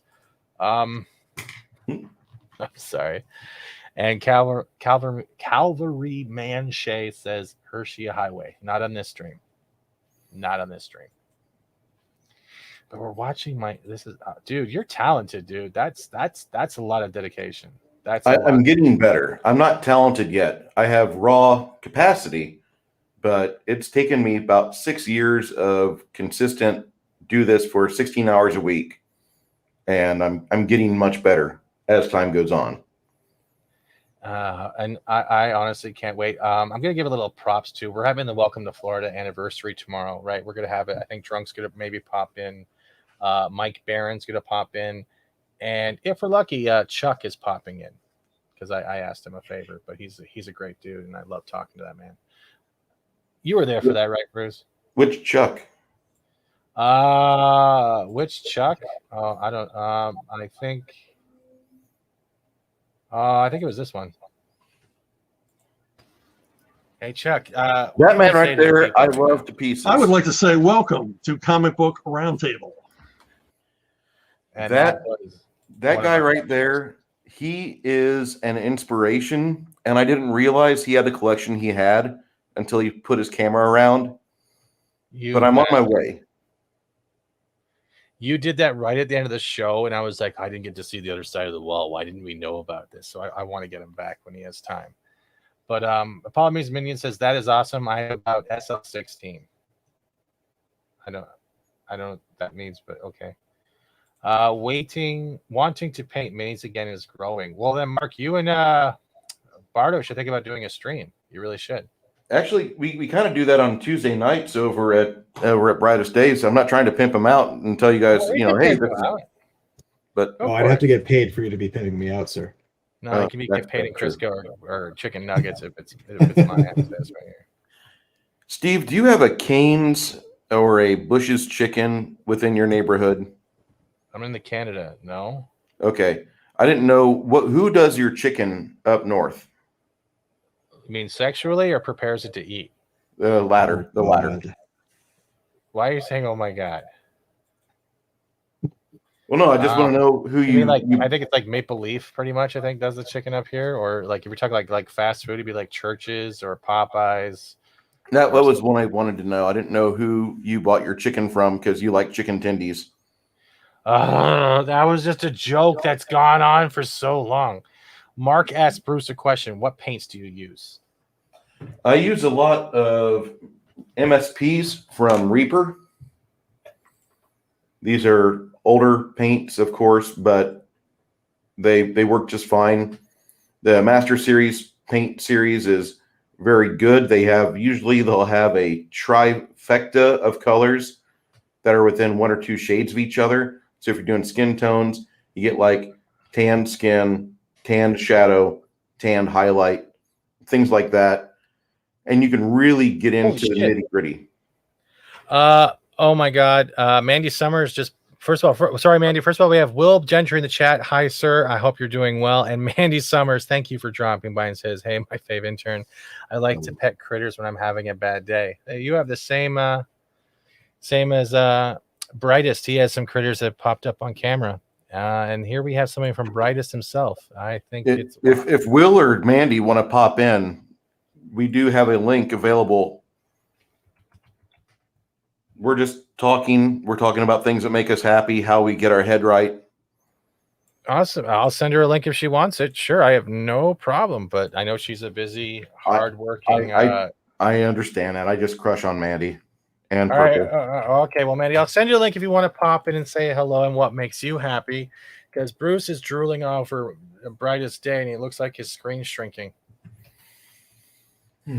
But those are your models, right? Yeah. So this is one of my 2 display shelves. I don't have a picture of the other one right now, but this is I acquired some new shelving and I just started rearranging everything out because I used to have everything behind me in the studio room, but I'm just rearranging everything, and almost everything here I built. The only exception is this Collector's Fleet Edition Star Destroyer, but everything else is a built and painted model. So I have a lot of the same, a lot of the same meditative qualities that you get out of the miniature painting, which I also used to do. I used to play Warhammer 4K, so I used to do the miniature painting too. But you get the same kind of meditative qualities. Polymese Minion says, I have about 16 miniatures for D&D that I found at a small store that was going out of business. I bought them about 20 years ago. Nice. I never got into the model painting. That's something that takes a lot of skill. He says, "Oh, you're all sweet. If you're also streaming when I get done with dinner, I'm there." Well, like what? Sorry. Like Like what? Oh my God. Can we not ever do that again in sync? Love bug. You're my love. Thank you, Mandy. She's awesome. I'm going She's to have helped to me get out me with a some picture stuff. of sweet tea. And since she's here, that is the reason why this picture exists, thanks to her artist. So yeah, that's actually her T-shirt that I modified. That I actually asked him as a joke, and he did it and had it to me within an hour or so. So yeah, gosh, that looks like a really pasty cactus holding Crisco right now. I'm kind of turned on. Then you got the Steven Seagal Spider Gwen. Don't look at the goatee. Everything else is fine. Have a great night, Will. Try to get some sleep. Be good, Will. Good night, Will. That's I'm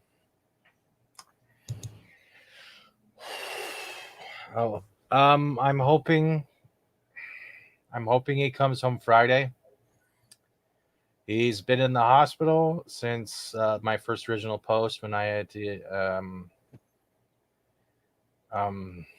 get the ambulance here. It wasn't easy watching your dad getting carried out by an ambulance and realizing not only could you not see him, you weren't even allowed in the hospital, and all they have is this motherfucking virtual gifting greeting card service that was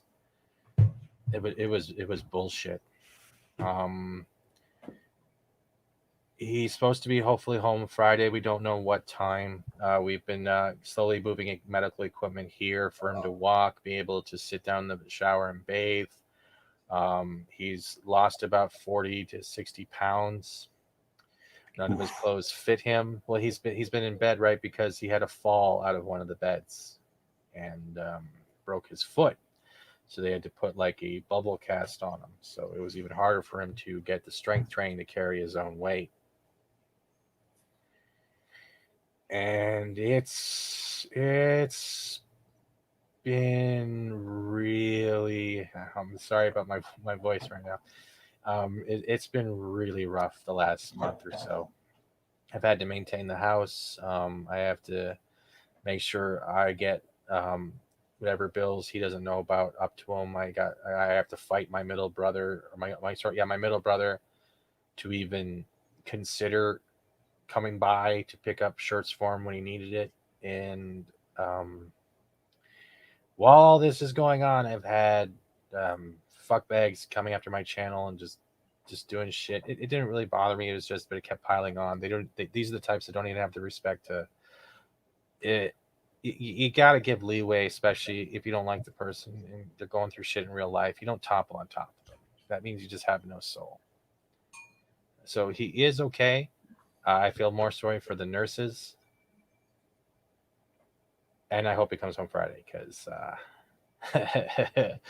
yeah, I need sound in this here. Like he has the TV on usually in the living room and you can hear him, and that fills up the whole condo. But without him here, it's pretty much me blasting nonstop, non-copyright free music, so the house doesn't feel empty. It's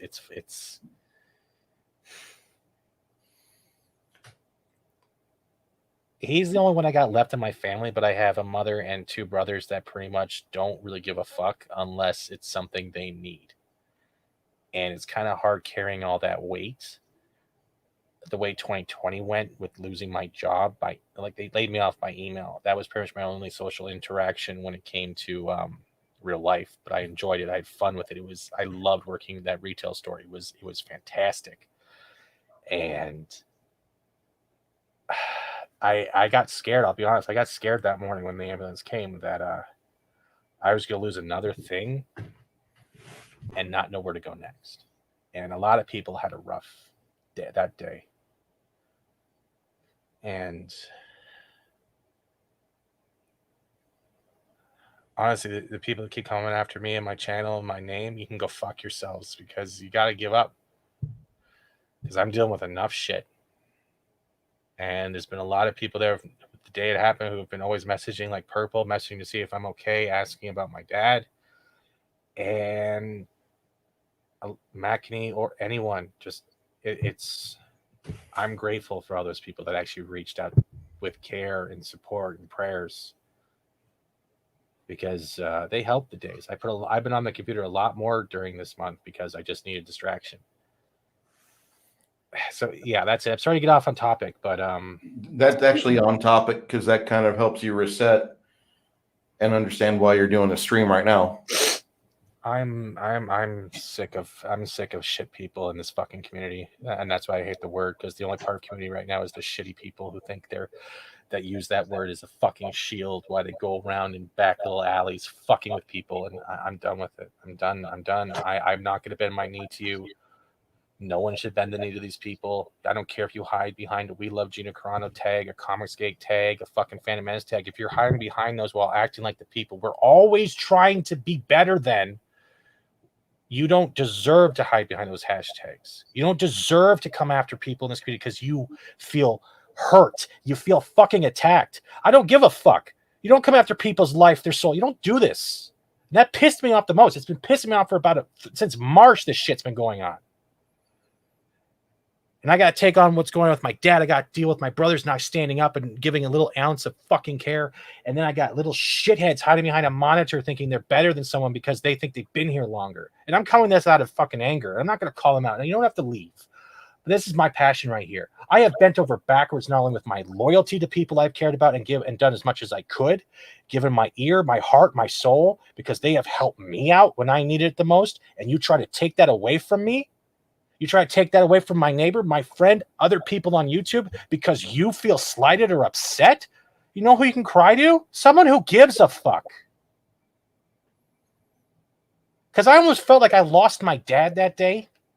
And these guys still progressed and still pushed on, thinking they could do this or that because they think they have the right to hurt me, to hurt anyone I have known. I have seen the attacks these people do. I have seen what shit they talk in private DMs. I keep receipts of everything.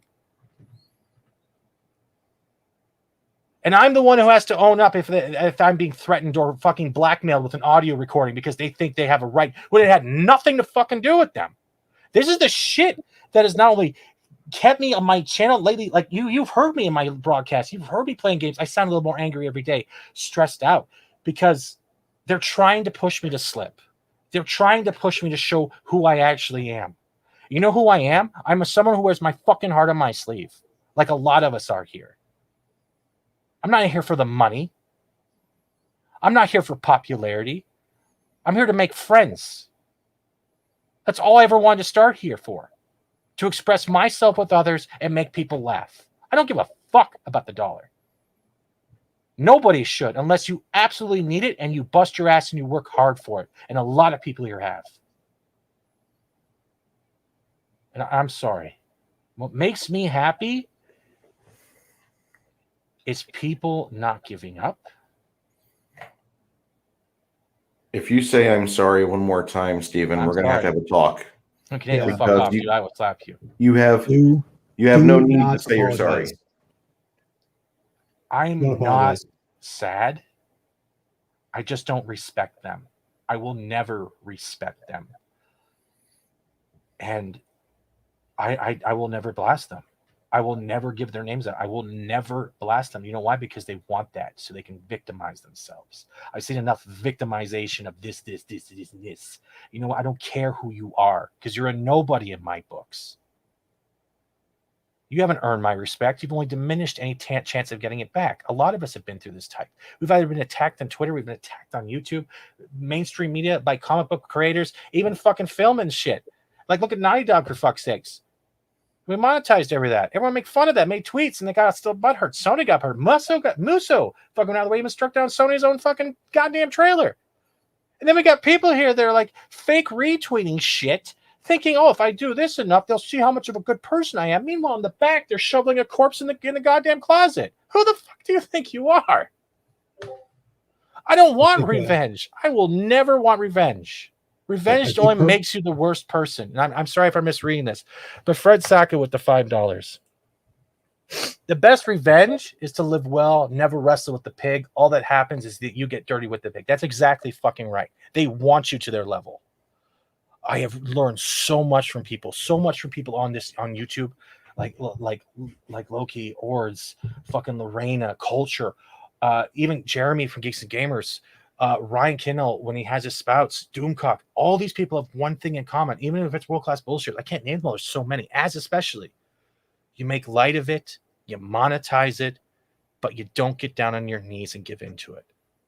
I like how Purple Valkyrie put it at 9 of work hard, have fun, and pay no attention to the haters. Yeah.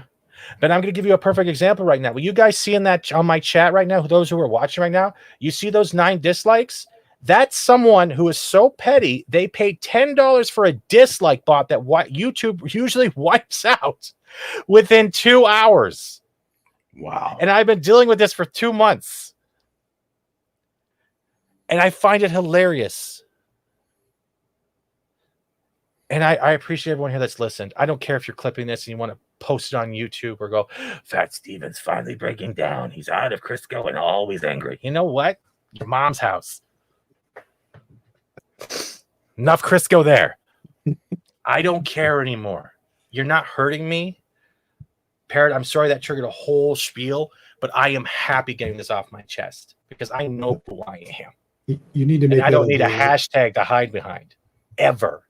But I will support the people that I reference. I'm here to eat Crisco and kick ass, and I'm all out of Crisco. Yeah, exactly. And I honestly,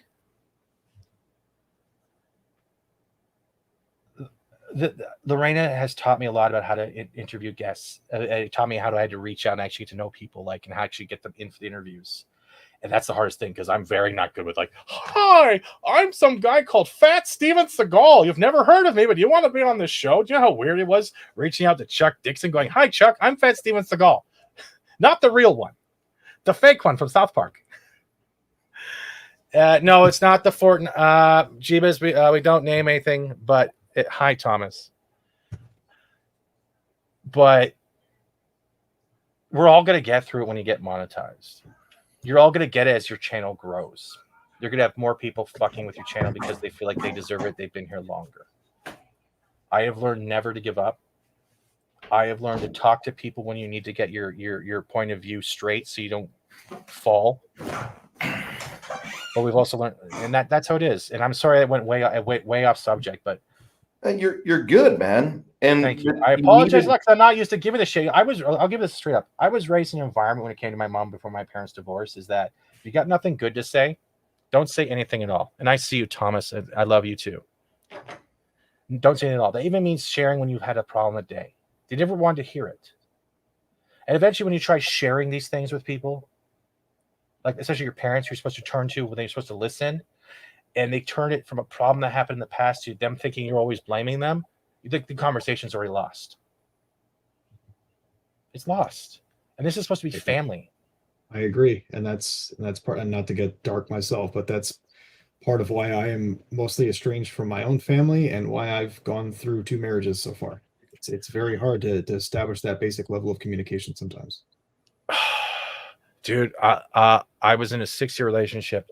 It was abusive. She was abusive. I still have a scar under my eye because she threw one of those remotes at my head.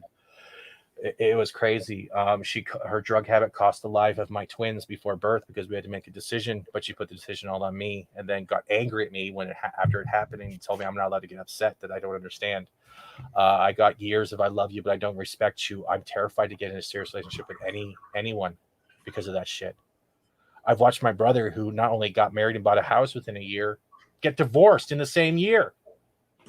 And he's right back in with the next girl. I'm like, that's not going to fix the problem with you. Everyone's so much in a rush to become an adult that they're not realizing that the lessons learned are becoming the adult, not doing the adult things. Don't rush into this shit.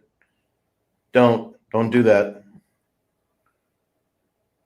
I think that's. I'm not apologizing for how I'm saying it. I feel like I just dropped a bomb on people that they don't understand. Like, yeah, I like being funny, but I still got another side that is I'm still the same type of human being you guys are, except I'm not as fat as people think. And it's I'm tired that we can't just, if you don't like it, move the fuck on. You don't like me, stop coming to my channel. You don't like them, stop watching them. No one's forcing you to hate watch. You are. Because you can't get over yourself. I've had to pull myself away from channels where I know I don't agree with their subjects and not leave a comment or something. I don't leave comments because I don't want to leave comments that'll be misconstrued. I don't want people to come at. A lot of us have also probably been bullied. You know what I mean? A lot of us have gone through other harsh school lives. A lot of everything. We don't want to be that bully. We know what it's like to be on the end of that fist. It's the golden rule, and it's treat others how you yourself would like to be treated, or as I like to put it, just don't be a dick. See you later, Mark. Thank you for being here. And my rant is my rant. Terry, I'm going to say this. I was in an abuse session and finally left after 6 years. Then met my fiance, but he passed away late. My condolences. It is hard. I lost my grandmother and grandmother in the same month, or in the same year. I've watched my dad's sister go through 3 separate marriages, and I'm like, fuck that. I am terrified to ever get divorced because what are they going to take from me? The cane? That's all I got right now, or the girdle, so I can my back support pretty much. I'm sorry, Terry, but I'm glad you've been a mod on my channel. I'm glad you've been here every day promoting and just laughing with us. You have been a delight.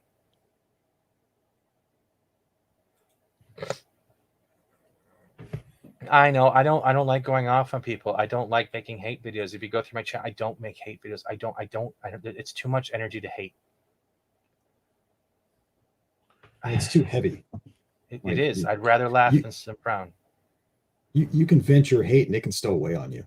Yeah, and I'm sorry if I didn't get to everyone's comments. I'm sorry if this sounds like like a shit show. It's not a shit show. I'm more confident now than I was before you asked that question. And if people don't like what I have to say, it's my channel. If you don't like, if you think it's drama or it's going to affect your life, it's still my channel. Everyone's welcome here. And that's all it is too. And if you take a single step back and look at it at a macro level, it's a YouTube channel. No matter how big sharing. or yeah. Go ahead, Bryce. Sorry, I didn't mean to cut you off. As I put it once, YouTube is Twitter with extra steps. You either the same kind of things you would express there are what you would express in your YouTube channel. And if you're the kind of person that goes after drama and hate, then that's what you espouse on YouTube as well. But if you become the drama and hate just to prove that you're right, are you even doing what's for right of the community, or are you doing what's right for your selfish needs?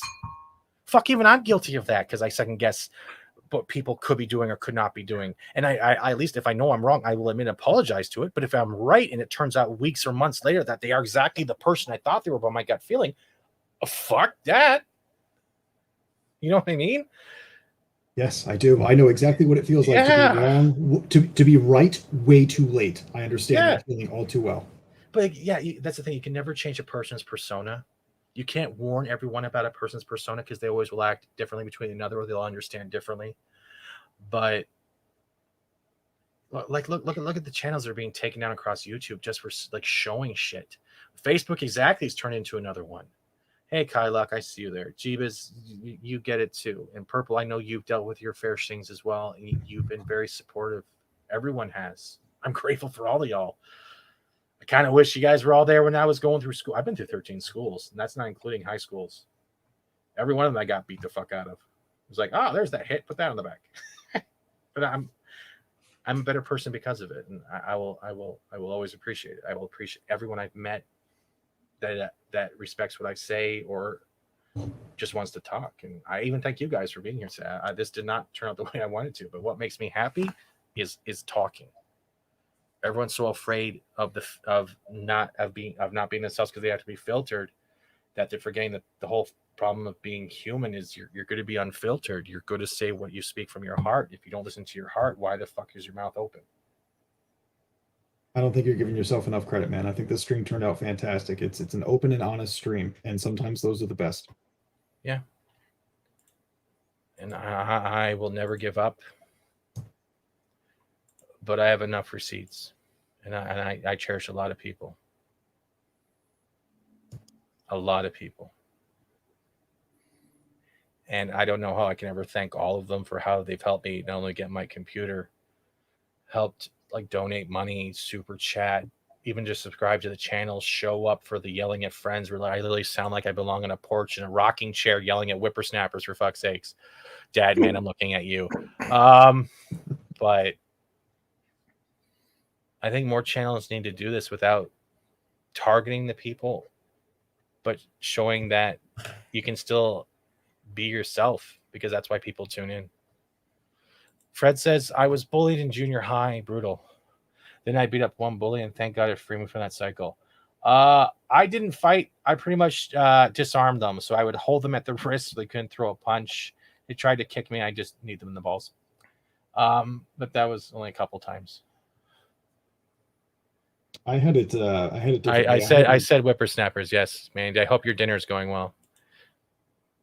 I had the isolation style of bullying where I was not assaulted, but I was definitely chastised and made to feel singular.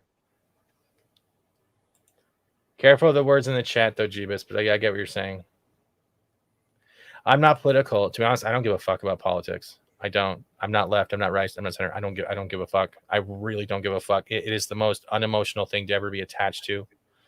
I'm coming at this from the Canadian point of view, because the way 2020 has been for me, especially on a disability program, they fucked a lot of us hard across the country. Some even lost their medical benefits, had all their disability canceled, clawed back. It wasn't pretty up here, and it's still not pretty here.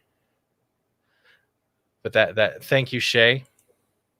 I appreciate that. I don't know how I got here so quick, but it's crazy. your meteoric rise is because of a lot of things that are in your favor. You talk really well. You're very funny. You're an easy person to become friends with. You wear your heart on your sleeve. Nobody has questions like, is this guy really for real? There's none of that bullshit. We get the honest to goodness Steven Seagal as Not it should the real be. one. Not the real one, TM. Sorry. Correct. And you're there. You're always there. People can reach out to you and you're there. That is not to be understated. And Journeyman, I know who you are on Twitter. I know that avatar. They're spineless. I'll put it this way: when we had the lockdowns first come in, my provincial guy decided to think the best way to do was do a live broadcast of a cheesecake factory, not cheesecake factory, but a cheesecake making recipe. A politician decided to make cheesecake live and give the recipe out to people, everyone locked down, and saying, wearing a t-shirt saying we're in this together. And I thought he was talking about his insulin and cholesterol levels from right there. That's Canada. That's fucked up. I'm not getting too much into that. If Wade says, if it wasn't for you, I wouldn't be so much. I that's the worst part with compliments. You don't believe everything people say, and that's the hardest thing when people try to give you those compliments. I think a lot of us have been there. The self-loathing we grow up with is always the detriment to the people trying to pick us up. Absolutely, and everyone I've ever known can attest to that. Even my best friend now will attest to that. When you are that way, you are your own worst enemy, and you always will be. It always be. What is that? If it wasn't for you, I wouldn't be so happy. Thank you, Wade. Wouldn't be happy so much. Thanks, Wade. Even though you tried to set me on fire a bunch of times in the game, and I tried to do the same. You guys want to talk for a little bit? My eyes are still watering because I feel like I just been like, look at the Jerry Springer episode and one Fat Steven episode right here. Oh my god. The dad thinks there's not enough trailer trash for this to be a Jerry Springer episode. Yeah, you really elevate the stream, Steven. So don't take it as a negative, man. I mean, you were being honest whenever we started talking today. And you always retain that honesty throughout the conversations. You'll throw in a lot of humor because humor is a good way to just kind of break pressure and to get some levity, be able to have that 1 or 2 second piece where you need to just relax and let the knots unfurl, and then you go back at it. Why are we angry today? Yeah, I don't want to be angry anymore.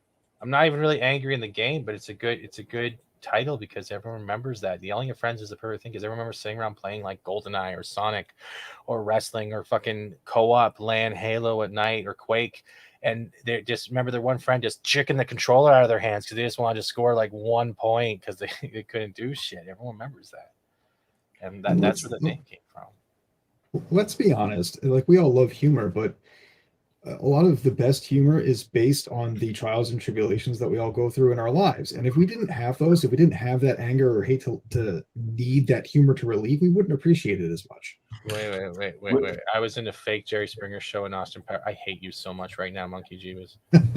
I know the scene he's talking about too. Well, I want to talk about Dungeons and Dragons real quick because there seems to be a lot of things going on with it right now. And the game itself is fine. The fact that you're going to sit around with friends and pretend to kill orcs and become the ruler of a kingdom or have a merchant trade or whatever, that's fun. And that's a way to blow off steam. And that's why I get into that so much. But what I don't like is how certain members of society have co-opted and taken the game that I love. It doesn't matter what edition it is. But they've taken a game I love and they've tarted it up and made it look appealing for everybody to try. And it's not meant to be that way. It's meant for people that they got 4 to 6 hours free a week or every 2 weeks, and they can enjoy themselves being somebody else. It's not meant for, I hate to say this word, normies. It's not meant for normies to go into and be like, oh yeah, we can do this until the next big thing happens. And that's where I'm upset with like Critical Role and all these other big channels that do D&D stuff, because they're really, they might play an actual campaign, but it doesn't feel like they're playing an actual campaign. They're there for the image, for the status. And it's almost like the big jockey dudes that are playing, the big paladin or such. Those are the same exact type of assholes I got beat up by in 1987, 1990, 1993, because I liked the game. And there used to be a thing in my area where like these guys would have a pool on how many of us nerds you could beat up a week. And I'm not still upset about it. I'm thankful that I had that experience because I learned how to fight and I learned how to run, more importantly. But, I really can't stand the fact that you have this segment of the population that's trying to tell everybody, oh, really, it's not that bad anymore. It's really accessible for everybody. I disagree. If you want to make it for normal people, it can be used as such. And I'm not going to go to your house and with an AR-15 and be like, you can't play this game. You can't play this game. You're not allowed to play it. You don't know how to play pretend right.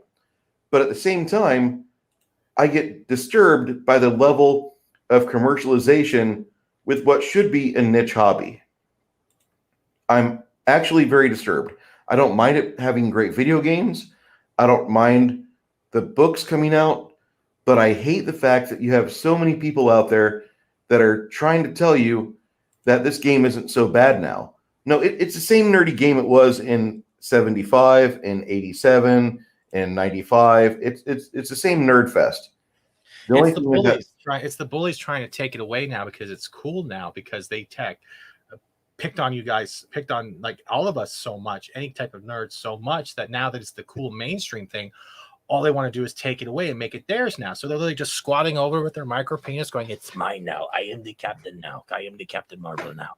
That's all they're doing. And that's exactly what it feels like. I wish I could say something more eloquent than that, but that's it. You hit it on the head. Yeah. And I'll give a little insight. I get most people, I know purple nose. But yeah, I got some tattoos right now. I was talking with the Robin Williams shit, right? And my upper back literally is this piece by James Jean. It still needs some work. And it goes about the top of my shoulders, about halfway down my back. And I like art. And this reminds me of inner peace in a way. But the reason why it's on my back is because I can never see my inner peace. So that's why it's there. It's always behind me, but never in front of me. It's part of you. Yeah. I just got one like that. I have 7 tattoos, and one on my right breast is it's a custom design, but it's like a compass, like a directional compass, but the center is empty. And I always thought, maybe one day I'll put something in there that's, I'll use that to signify my direction in life. And after all these years, it's still empty because I always feel like I'm still trying to find my direction. Because the compass is always moving, right? And Reina brings up a good point. Let's also remember that nerds can be bullies too, even within the fandom, especially this does happen. Yeah. And some of the people that have been like I said, like when I got upset earlier, they couldn't even stop when my dad was in the hospital. They're nerds, supposedly. And thank you, Lorena. That's not actually the real picture on my back. It's actually, my back is skin. It's not paper white. I'm not that white of a Canadian. So, but yeah. Amazing Stories was about as beautiful. It hurt. It cost me about $800. It's still not done. A friend of mine says if I ever get down to her shop, she will fix it for me and get it finished. But I love tattoos. My elbows are done. My inner arm is done. The back of my neck is done. My leg is done. I love artwork. But I make sure the pieces either relate to me or they are significant of something in my life. I have a fallen angel on my inner arm, and it's called Memories of a Martyr. And the reason why I have it is because it's not I'm a martyr, but it's the things I've sacrificed that have become martyrs to build me to where I am today. I love tattoos. I have no color. I prefer single line work. I like the grays. I like the shading. I don't want color. I want my left arm eventually to be, because I'm a Spider-Man fan, and I know Mandy can respect this. I want it so it looks like my skin is ripping with the symbiote coming out of it. And I'm trying to find an artist to do that, but it's going to take longer now. I've had to donate some of my savings with the way things have been going with my dad, shit around the house, and I have no problem with it. The tattoo is something of a need. It's or a want, not a need. But I love them. I love tattoos. You can have. I'm not gonna put like Taco Bell on my forehead or anything like that. I'm not that much of a fat guy. But Kylock says, hold on. I just realized my whole life was nothing but experience verbal abuse by my dad. I'm thankful though, because it actually made me tougher from bullies and stuff. Yeah. What is that beep? No idea. I'm getting a Didn't weird hear beep. anything. I'm getting a beep from somewhere. I don't know where it's coming from. Give me 1 second here. I think I'm getting hit by something. Oh, maybe it's the Facebook.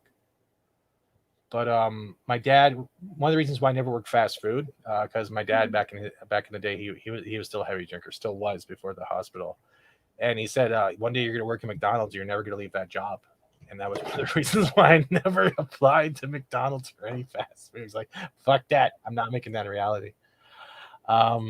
I agree with you, Kyle. Terry Wilkins says, I have 6 tattoos, 2 on my back, a full sleeve on my left arm, 2 on my right arm, and 1 on my right ankle. I love tattoos. Me too. And Kylak follows up with, I really want to get a tattoo, but I haven't come up with a good idea on what I want, so I'm not going to get one. That is a brilliant idea. Until you find or know what you want that is you, don't put it on your skin, or it's just going to be a regret or another cover-up. I agree with that. And Monkey Jeebus slides in with the SJWs can't defeat me. It's no longer SJWs, Monkey.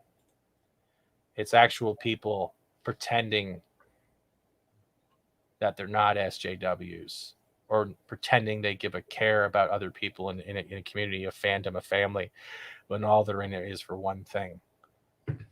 If you can't get people to give you the clout, destroy someone else and take theirs. And that got to stop. It's got to stop. Everyone needs to stop hurting each other. I'm tired of throwing fists at people. I'm tired of people throwing fists. Why throw a fist when you can throw a hug? I'll never understand that. Well, unless it's like, board and pop, but that's a different story. I have 1 tattoo. When I stab myself with a pen, I'll take them all on. Well, then I'll hide behind you after you give me your black book of people I can bring on this show.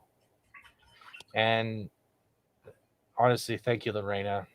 I owe you one of the biggest thanks for giving me that chance with the lunch table and letting me on Welcome to Florida and not needing therapy for the last 12 months. Because God help me, you're going to need it for another year of dealing with me. Yeah, I really love Lorena's lunch channel or her lunch talks and her Welcome to Florida streams. It's nice to have culture on, but when you and her start vibing and you start talking about everything, there's a really good medley that happens on the conversation between the two of you. And it's you don't get that with a lot of panels, but it's almost like you two have been friends for 20 or 30 years. I'm not that old, but thank you. Like I said, it's like that. It's the expression of that chemistry.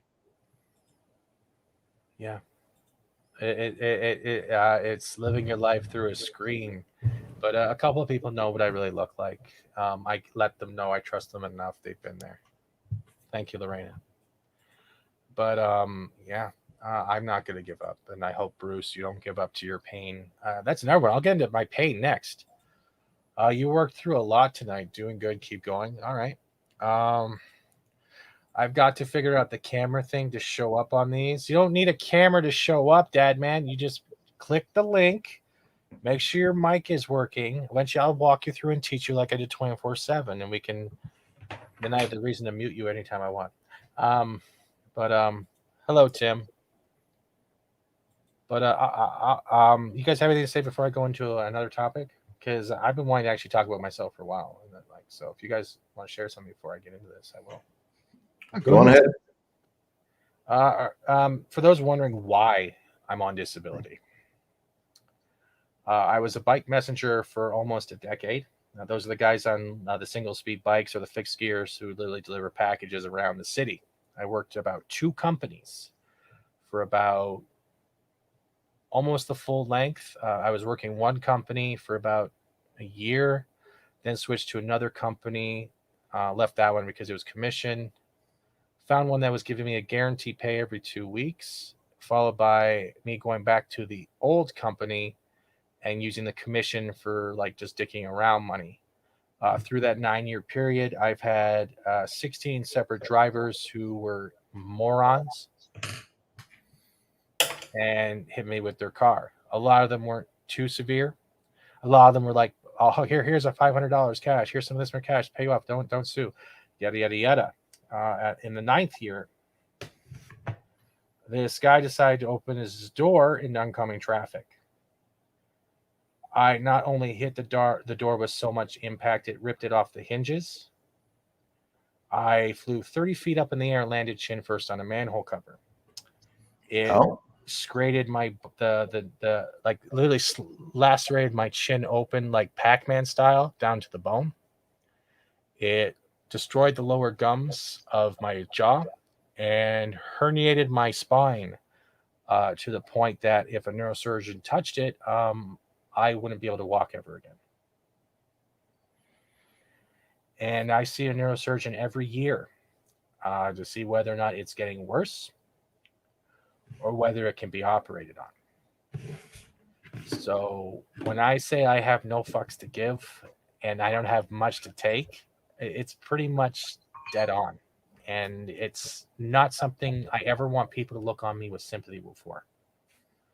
It's something that made me who I am. And I'm grateful that I still can walk. There are a lot of people out there who have been in that situation. Friends I've seen a man get decapitated right in front of me by a cement truck by just crossing the street when I was on the job. I've seen fucked up shit, and I'm grateful that not only am I still alive, I can still walk, and I'll say that again. So that's the reason why I'm on disability. I didn't like it. I got on it. I still went through college. I have a network engineering degree through college. Yeah, I am a smart guy. I just find it really fucking boring. Hexadecimal and to binary and binary to IP. I can't. No, none for me. None for me ever again. So my second love was comedy and talking to people. When I was 14, I was offered a amateur night spot for Yuck Yucks. I turned it down because I can't stand on stage. I will just freak out. This is so much easier. But yeah, that's why. That's why I'm on disability, if anyone was ever wondering why. And Bruce and Brightest Day, I hope you're putting on your pants. Ooh. Because we got a chair dancer. Hi, Mandy. Like what? Hey, y'all. I'm in my pajamas. That's fine. Would that be any reason for me to put on pants, Steven? Oh, for fuck's sakes, I'm going to kick him out. Are you okay with that, man? Okay, bye. Well, he's got to go just because he won't wear pants. Hi. Hi, Mandy. How are you? Earlier with no pants. But yeah, I hope this stream hasn't been depressing for anyone. I didn't know how this was going to turn out. But yeah, that's pretty much the story of Steven in a way. You're Hi, Mandy. Hi.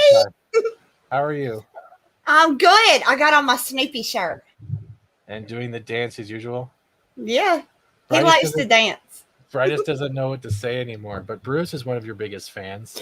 Hi, Bruce. How are you, Mandy? I'm good. How are you? I'm fantastic. I've been watching you for years. Oh, well, thank you so much. That's so sweet. What are you painting? I'm actually getting some D&D miniatures fixed up, and Cool. got a little lid for a sarcophagi here that I'm putting a second layer on, and then I'll worry about getting the other side taken care of. But I've got a lot of work here. You have a lot of miniatures. That's like a Warhammer amount of miniatures. Yeah. Holy shit, look at your setup. That's awesome. And that's not even including the display shelves that he showed off earlier. Have a good night, Dad, man. Thank you for coming on, man. Good night, Dad, man. Yeah. But yeah, this turned into a weird 2-hour stream, and I feel a lot better being able to say that. Oh, well, that's good. I told you got to get it out. If you let it all Fester. build up, yeah, then you end up exploding or driving yourself crazy. It's good to get out stuff. It is. We have another person who wants to say hello. Is that Thomas? Thomas, hi. How are you? I'm tired. How are you? I'm good. I don't think we've streamed together yet, but Once a while ago on Mary's channel. Oh, okay. I think it was maybe. I don't know. You sound like me. Thank you, Parrot. Sorry. Oh. Hey, Purple Valkyrie and Lorena. Big hugs. Yeah. You have the best chat. I try. You got to go to You bed did. and go to bed. Did you check Discord yet, Reina? Because I put it. Oh, okay. I did see your control right now. I will work on the rest of the intro later. But yeah. Oh, I can't wait to see But, it. since you're here, Mandy, and I don't want to sound like the harpsichord of man, Fat Stevens fucked up. What makes you happy besides the chat and your comics and your little ones and fam? I know that much, too, as well. What did you count critters? Well, no, I wanted to save something for you. Okay, critters make me happy. I like to collect them, and then I love them, and I pet their heads gently, and then I let them go, and then I catch another critter, and it's a rinse repeat. Really? Yeah. That's awesome. And there he goes. Kitty. Oh, he's so cute. What's her name or his name? His name is Buster. Oh, that's so cute.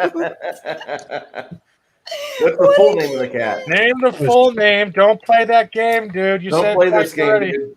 Yeah, you gotta say the full name. Come on, you wanted to be embarrassed. What's his full name? His full name is, and for the censors, Buster Asshole Wide Open. It's classy. I like it. Really, that is awesome. And yes, so bust her asshole open. That's fucking weird. Do you call when you're calling him in the house? Do you use the full name? No. Why? Because in case the cat knocks something over, you can go, Buster, I'm gonna bust your asshole, and he's just chasing around the house. The only one I do that with, I have a cow cat, and we named her Kleine Scheisse, which is German for little shit. So we just say Scheisse. So really, Scheisse. Just like shit. Before we go, anything happy for me is going to a park downtown, seeing people enjoy themselves mask free. Happiness won't come from the government. You have to find it for yourself. Yeah, I agree with that because I've walked outside to the store and there are people wearing masks and there's no one around them for 40 yards. And they look like screamers are going to chase them from the underground. Yeah. I do enjoy the note. I mean, don't get me wrong. I was an asshole from the beginning and never really did the mask like you're supposed to anyways. But it's still nice to like walk through Target and not feel like I can't breathe because I didn't like them. I threw all mine away. I chunked those fuckers. I'm never wearing them again. I refuse. I absolutely. We have to now. Yeah, we have to now. I just won't go nowhere. I'll become a hermit. I'm in a condo, right? So we have to. Sometimes we actually have the bylaw sitting in like the lobby. If you're coming out of the elevator, if they're not wearing your mask, they try to slam you with a $128 fine. Oh my gosh! Canada, fuck no. I just took a bunch of flights to and from Tampa, and that was the longest I've had to wear a mask in months. Tampa sucks. I mean, it's not Tampa. It's the Thomas planes. comes out of nowhere with Tampa sucks. I mean, shit. Canada sucks. There. Yeah, thank you. At least I live here. I can say that. But man, I'm glad you guys can come on. But I wanted to ask Thomas one thing. What makes you happy besides wine? So funny thing is, even though I sell wine, it's not the number one thing that makes me happy. One is for me, I always, because I work with customers daily and it's one of the most stressful things I've ever done. I always need to go on like a walk.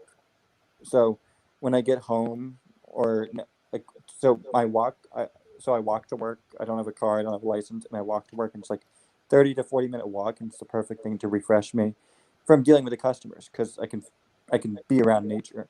I love cuddling with my dog. That makes me extremely happy. That makes me the happiest in the world. because she's my everything. Another one is just listening to some people stream, like people that are really talented. Like I love watching your Fortnite streams, Fat Steven, because it's fun and it's relaxing. I love watching McKinney stream, McKinney, whatever, stream, because it's cool to watch him draw and then watching everyone else draw. Or like from Bruce Lombardo to drawing to Mads Mama Bear to the talented Rosetta. Another one that makes me happy is just listening to music. I have an entire playlist on Spotify that has music that has had me feel some way, shape, or form. I have the Expendables soundtrack. I have the Marvel Cinematic Universe soundtrack. I have 1989 Batman. I have so many soundtracks, and it's the best. And then, because I heard you were talking about a tattoo, I think, and so for me, it's also a tattoo. I have a tattoo on my right arm of my grandfather's initials, and Oh, where'd he go? Thomas? Thomas? Do it. Thomas. Oh my God. Thomas down.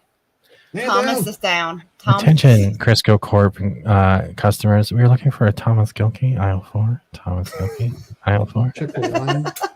If you would like back in the chat, let me know. I'm going to post the chat in here right now. I don't know why I'm talking to the mic like that. It sounds like I'm about to eat a piece of cake. I thought you sounded really sensual doing it. Oh, yeah. We're looking for one Thomas Gilkey. It puts the We need to butter. check the wine aisles. It puts the butter on its skin, or it gets the Colonel Sanders again. Y'all are saying this so salacious. Wow. Attention, Kmart shoppers. We have found the Thomas Gilkey. You would like to come back on the stream now? I can't do that no more. It's creeping out me. yes, Welcome I boomered. Hi, my name is Thomas Gilkey, and I'm a certified world-class boomer. Truman says I'm getting Buffalo Jeff vibes. Oh God. Oh. Wow. Oh, that's so creepy. That creepy sound was brought to you by Valiant Renegade. He donated mic equipment, and now you got to hear my shit. Oh, thanks, Valiant. Thank you. No, he's not here. He can't hear you. It was a nice ghost spider. Oh shit! And I don't know if you've met a Polybee's minion. She is pops in the chat once more. She's driving now with Signal. Oh, yay! Hello. I hope I have signal for a while. God, I hate my service. By chance, Are you driving? Yeah. Very cool. She's a truck driver. Yeah, that's like you're not driving like a car. You're driving like a big. Nope. How freaking cool is that? Oh, so cool. I would be afraid to drive one of those. Like I can barely drive my car. Can So she I would say be- Large Marge sent me? What? Oh my gosh, Lord, from Pee Wee. I think that you're getting a request. Thomas, I'm going to get going for real. Keep love. Thomas, it was nice to have you here. Thank you for having me, Mr. Fat Steven. You can have my breadsticks. But Thank So you. good to have you on, Tom. Much love, Bruce, but you can't have my wine, Fat Steven. You can get the hell away from my wine. Wait, you can have my tequila. Oh, Thomas, Bye. you have a great night, love bug. Thank you. All right, Like bye. what? Sorry. I creeped out Peter for that, didn't I? He was like very like never again. Peter sounds funny doing it because of the accent. Like what? I can't do it right. I like to call you all little love bugs. 3, 2, 1. Penis. What? Oh God! What the hell is? Does this sound like a herd of cows? Like, please shoot me! Please shoot me! I thought it was a good effort. I didn't know what we were doing though, so I didn't say it. I don't know what he was doing either. But you got your critters that make you happy, and like your books got to make you happy too, man. Oh, of course.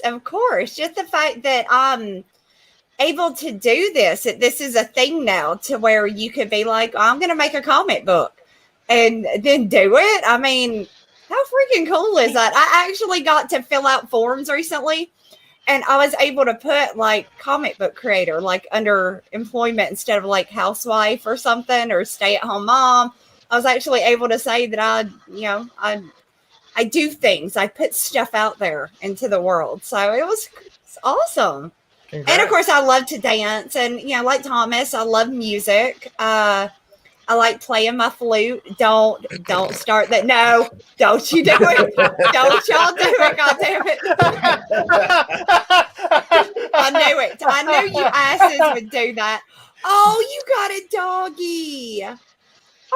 This is Cindy, and that's the truck dog. So cute. Oh, That's a good little pupper right there. that is a good puppy. Oh, he's a big suck. He's tired, too. She's like, I'm tired. You woke me up for what? Look at the camera. Look at the camera. Hey, you have to admit, I never asked to see the dog. I never once asked to see the dog like everyone else does. I know. I mean, the minute I get on Nerdotic's member stream, it's the first words out of everyone's mouth. Where's the dog? You should say Mandarin.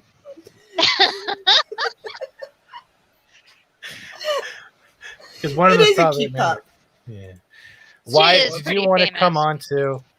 But yeah, no, that's it. I'm just showing my stuff from my Instagram. That's where I kept my records of my collections and shit. Because here's some visual diarrhea. Gosh, diarrhea.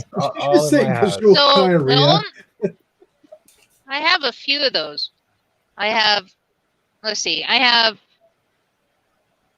Wolverine. I have Deathwing from WoW. I have that's a good one. A miniature of Maleficent. Ooh. And then I think I have Luke Skywalker. The blue box or the black box? The blue box. Blue box were the original release boxes. So before they did re-releases of older Star Wars, they put it into a black box. So the blue boxes are the first releases. They're worth a little bit more. Nice. You got the good one. Good. Yeah, but that's cool. A lot of people mock these, but Purple actually did one of our shows on her channel, and there's a lot more to these than just soulless eyes that want to steal your soul when you're sleeping. I've overkilled on them. I get them because of whatever movie or because of WoW and stuff. So I got those. And there's quite a few WoW players in the YouTube that actually still play and stuff. They don't like the new stuff as much, but they say classic is okay. Yeah, classic's fine. I quit playing after Mist of Pandaria. That's when I quit too. That's the panda one, right? With because it was so fucking annoying. That's when I quit too. I stopped playing. What was it it's so annoying. You couldn't get anywhere if you didn't follow the damn thing. You couldn't stop and go do something else. You had to follow the thing all the way through, and if you got stuck, then you were like, well, okay, so I usually just go to a different character and go on to something else. Mm-hmm. So I quit playing Miss of Pandaria. There is a new entry for Mandy Sutra about playing the flute. What does that mean? on Toxic Film, I have promised the chat that I would give them I would make up new Karma Sutra positions and share them with them so they would know how to please their ladies or men. So yeah. What if you identify as a tree? Do you have one? Considering the only one I've done so far is called the Willard, and it's where you get on top, have your loved one lay on the floor and you stand on top of her and shake your your nuts in her face while you slap at her titties in a Willard motion from like the movie. Yeah, it's a whole thing. Now- There's stuff happening over there. So that makes you happy, and that probably makes the rest of the chat happy having that mental image right now. So I'm gonna change that mental image to me getting over top and holding my belly with a bottle of Crisco. You're gonna see how far my chat leads. I would like that though. I think that picture of you is super. I mean, I think we need a Who Wore It Better contest, honestly, between you and I.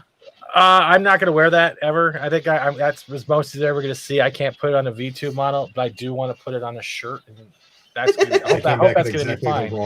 Yes, of course. Do it. It'll be great. It's either that or I just do. Oh God, I love cheeseburgers.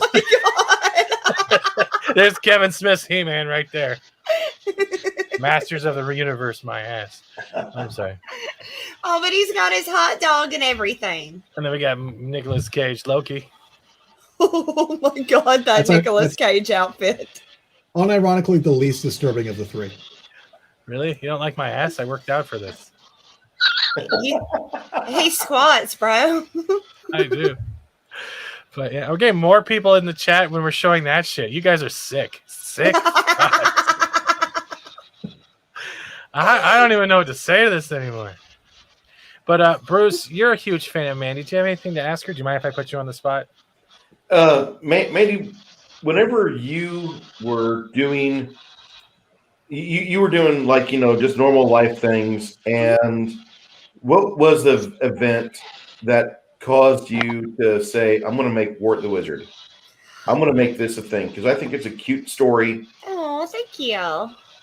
It's really weird how it happened, because it really started for me buying a Rainbow Bright comic. They did a new series with Rainbow Bright, and I got it to read with my little one.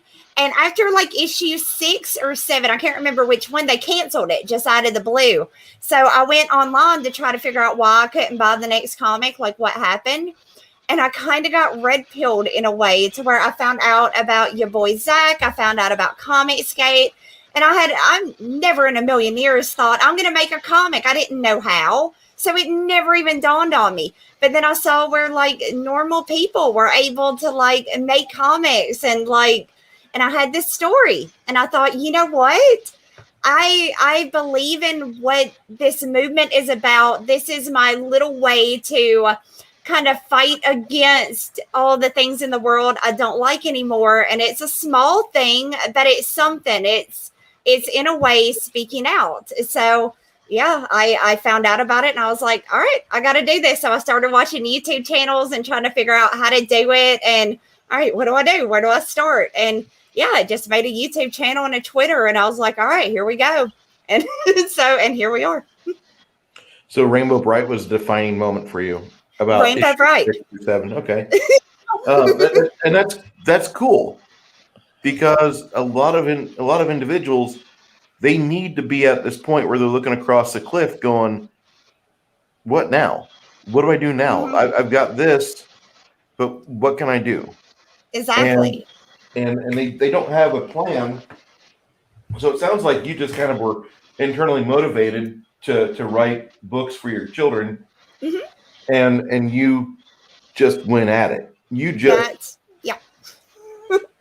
That's exactly it.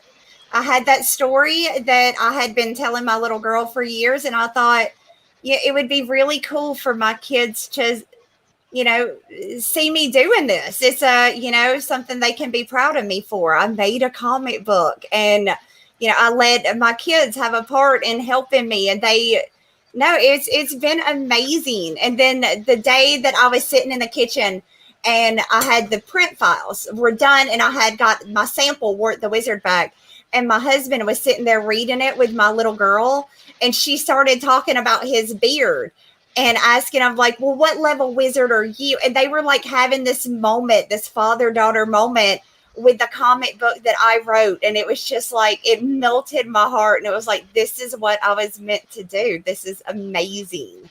So yeah, it was awesome. That's way too cool. That is way too cool. Your current, for the chat, people sometimes don't follow each other too well. Your current endeavor that's on Indiegogo right now is? Work the Wizard 2 Portal of Echoes is funding right now. And then here very, very soon as we start getting some of the Pirate Queens out, then I'm going to launch Jack the Ripper Vampire Hunter. I only do the one all ages book, and then all the other books I do are very much Adult. like adult, not like XXX, but you know what I mean? Like they're just there's cussing, there's slaughtering, there's stuff. It's more like a Stephen King aimed audience. Yes, And exactly. there's nothing wrong with that. That's one way for you to get your name out there and develop a really good herd of purchasers later on. That's my hope. Wade has a joke for you, Mandy. Hey, Mandy, what college do skunks attend? Answer PU. PU University. I love dad jokes. That's great. Now, so if I could bring the stream back around to the theme of the stream, that's actually Mandy's story is a perfect example of what makes you happy, and it's those little serendipitous moments in life where things just come together, and that spark of realization hits you like this was meant to be. Mm-hmm. Exactly. You just have to focus more on the good than the bad, even though the bad is what your mind and wants to focus on the most. You have to just count your blessings, be thankful for what you do have, and try to improve upon that every day. Try to improve upon it. So yeah, it's always the little things that make your day. I mean, because I don't know about you guys, but I can be in like the shittiest of moods, like a worst mood ever. And even if I'm just going in the gas station to buy like a Snickers and the cashier's really nice and really friendly and kind, I usually walk out of the store with like a kind of renewed, like, oh, thank God. You know what I mean? Like I'm not as pissy anymore just because of one person being nice and smiling. So that's what I always try to do, is be that one person. Now, are you playing I just want to ask, are you playing in a D&D game right now?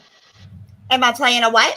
Are you in a Dungeons and Dragons game right now? No, not right now. I'm supposed to be doing one here soon, but me and the other girls we're train wrecks, so we haven't planned it out yet. But no, if you guys are playing, I want in. I love D&D, and I have nobody to play with. Oh, looks like Bruce, you're gonna beat off the rest of the men on your group, though. Be like, no. Or start a new game. No, start a new game with people from the community. Sweet. And do something with that. What you should think about, I know it sounds kind of crazy, but you should adapt the Wart the Wizard into a campaign. Oh, that would be cute. Yes. The reason why I have the Instagram up and people are seeing all the pops, because this is actually one of the things that make me happy and still do once in a while. This is what got me back into comics. This is what got me back into the pop culture when I just got out of like college. I had moved back in with my dad, so I started collecting these, and they became a crack addiction. But I started going back to cons. I stopped hiding inside so much, and yeah, I had a blast. So that's where the knowledge of the Funko Pops came for me. Like with your comic and how it makes you happy, or D&D with Lombardo, or Gundam with Brightest Day, or not being asked about the truck dog with Apollo Mies. Everyone has that little thing that makes them happy. And you guys coming on and even just listening in the chat, and like even when I had that blow, I don't consider it a blow up, but like,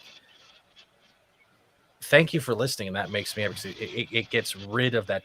I was in a rut all day. I didn't want to talk. I didn't want to do anything. This kind of helped, and I hope we can do more like this for other people who just want to talk and get happy again, or have their day or mood improved, because I don't see anyone doing that at all. No, not very often. And it's I know everyone's doing it because it's a business. I know everyone's doing it because they need to get the views and the subs.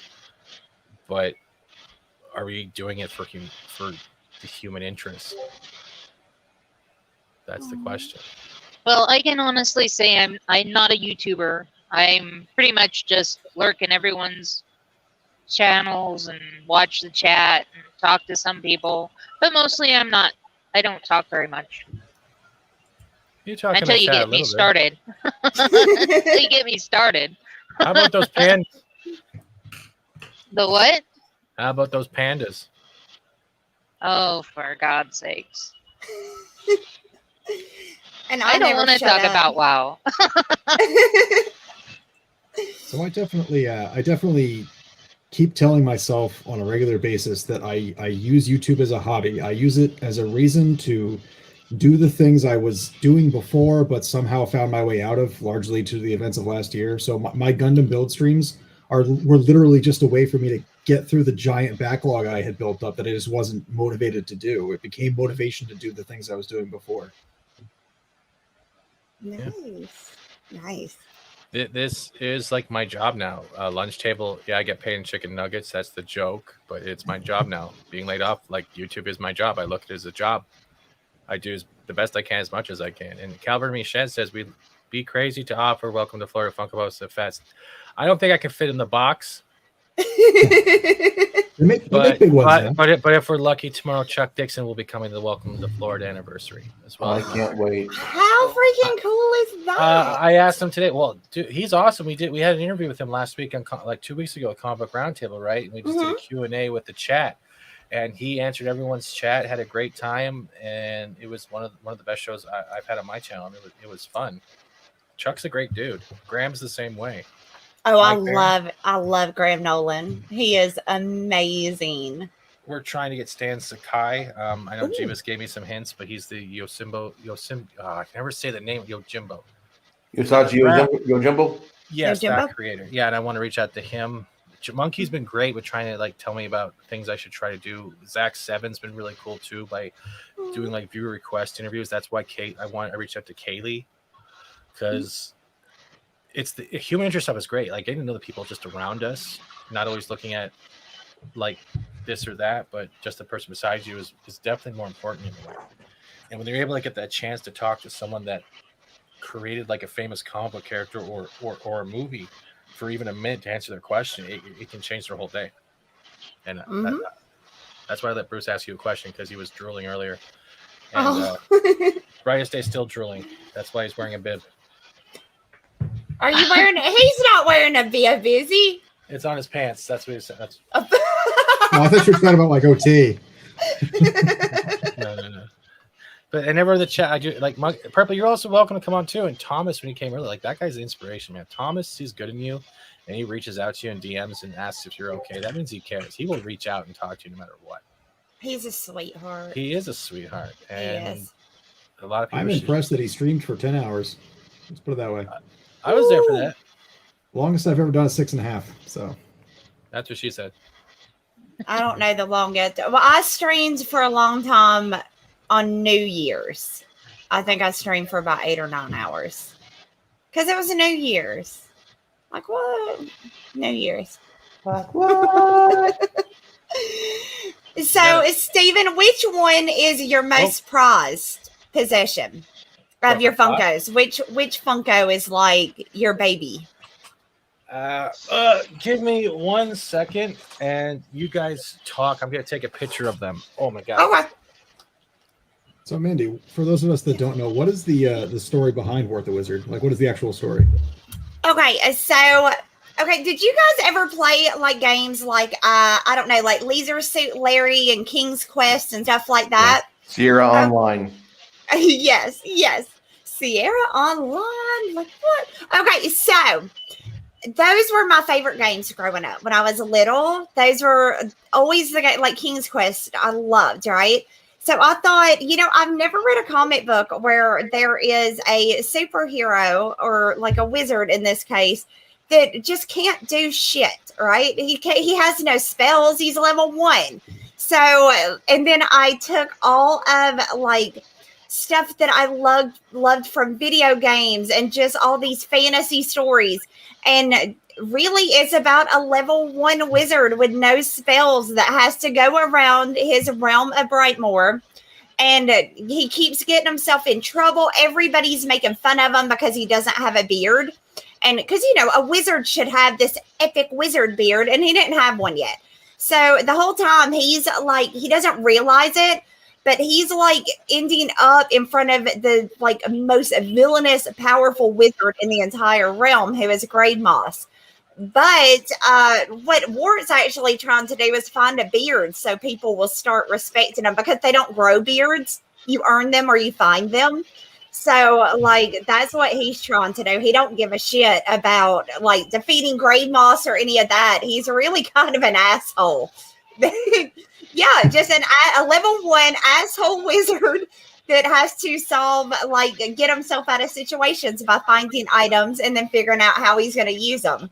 A lot like in King's Quest, where you would find an item, but, you know, it's like a golden ball. Well, what the fuck do I do with this? Well, you go throw it in the pond.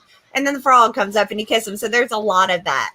And it's just a quirky little fun comic. Nice. That sounds amazing. Thank you. Okay, who do we got up here? We No, got that's Venom. We have, oh, you got a lot. You have all the Venoms I have. Like, I have all the Venoms too. Yeah, but you don't have the Chase Green Goblin. I do not. Gwenom, Captain America, Venom, all the Walgreens specials, Hulk, Venom. Nice. I've got Gwenom. I've got her because I've got all of hers. I've got all of Gwenom's stuff and Spider-Gwen. I've got all of her stuff. You have a really awesome collection, though.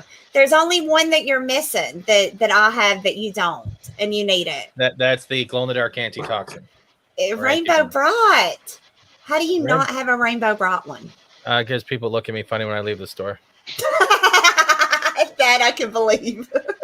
But there was also a glow-in-the-dark from Box Lunch of anti-venom or antitoxin. Yeah, that's awesome. Subsidiary or sister store to Hot Topic. So if you can find those, they're cool. I just want a 10-inch. I just want a 10-inch Carnage or a 10-inch Venom because I would literally hollow out the eyes and just put the LEDs inside. Oh, that's awesome. Yeah, a lot of people mock pops. I love them. I grew on them, and the problem is now they take up so much space. And I haven't even gotten to the Dorbs. My He-Man set's my next favorite. I also have the Panther with Skeletor Dorbs with He-Man on Battle Cat, but the Panther is fuzzy because it's the flock from, I think, Toy Tokyo. I've seen those. They are incredible. Terry, you have a great night. I'm glad you enjoyed the stream. We'll try to do an episode 2 once in a while, but yeah, I was nervous as fuck because I was in a bad mood. I didn't know how this was going to turn out. And Brightest and Bruce and Mandy, thank you, as well as Apollomise. And well, I was going to say thank you, Doggy, but that would probably piss off Apollomise. Hey, Mandy, are you involved with Steven's Discord? Not too much.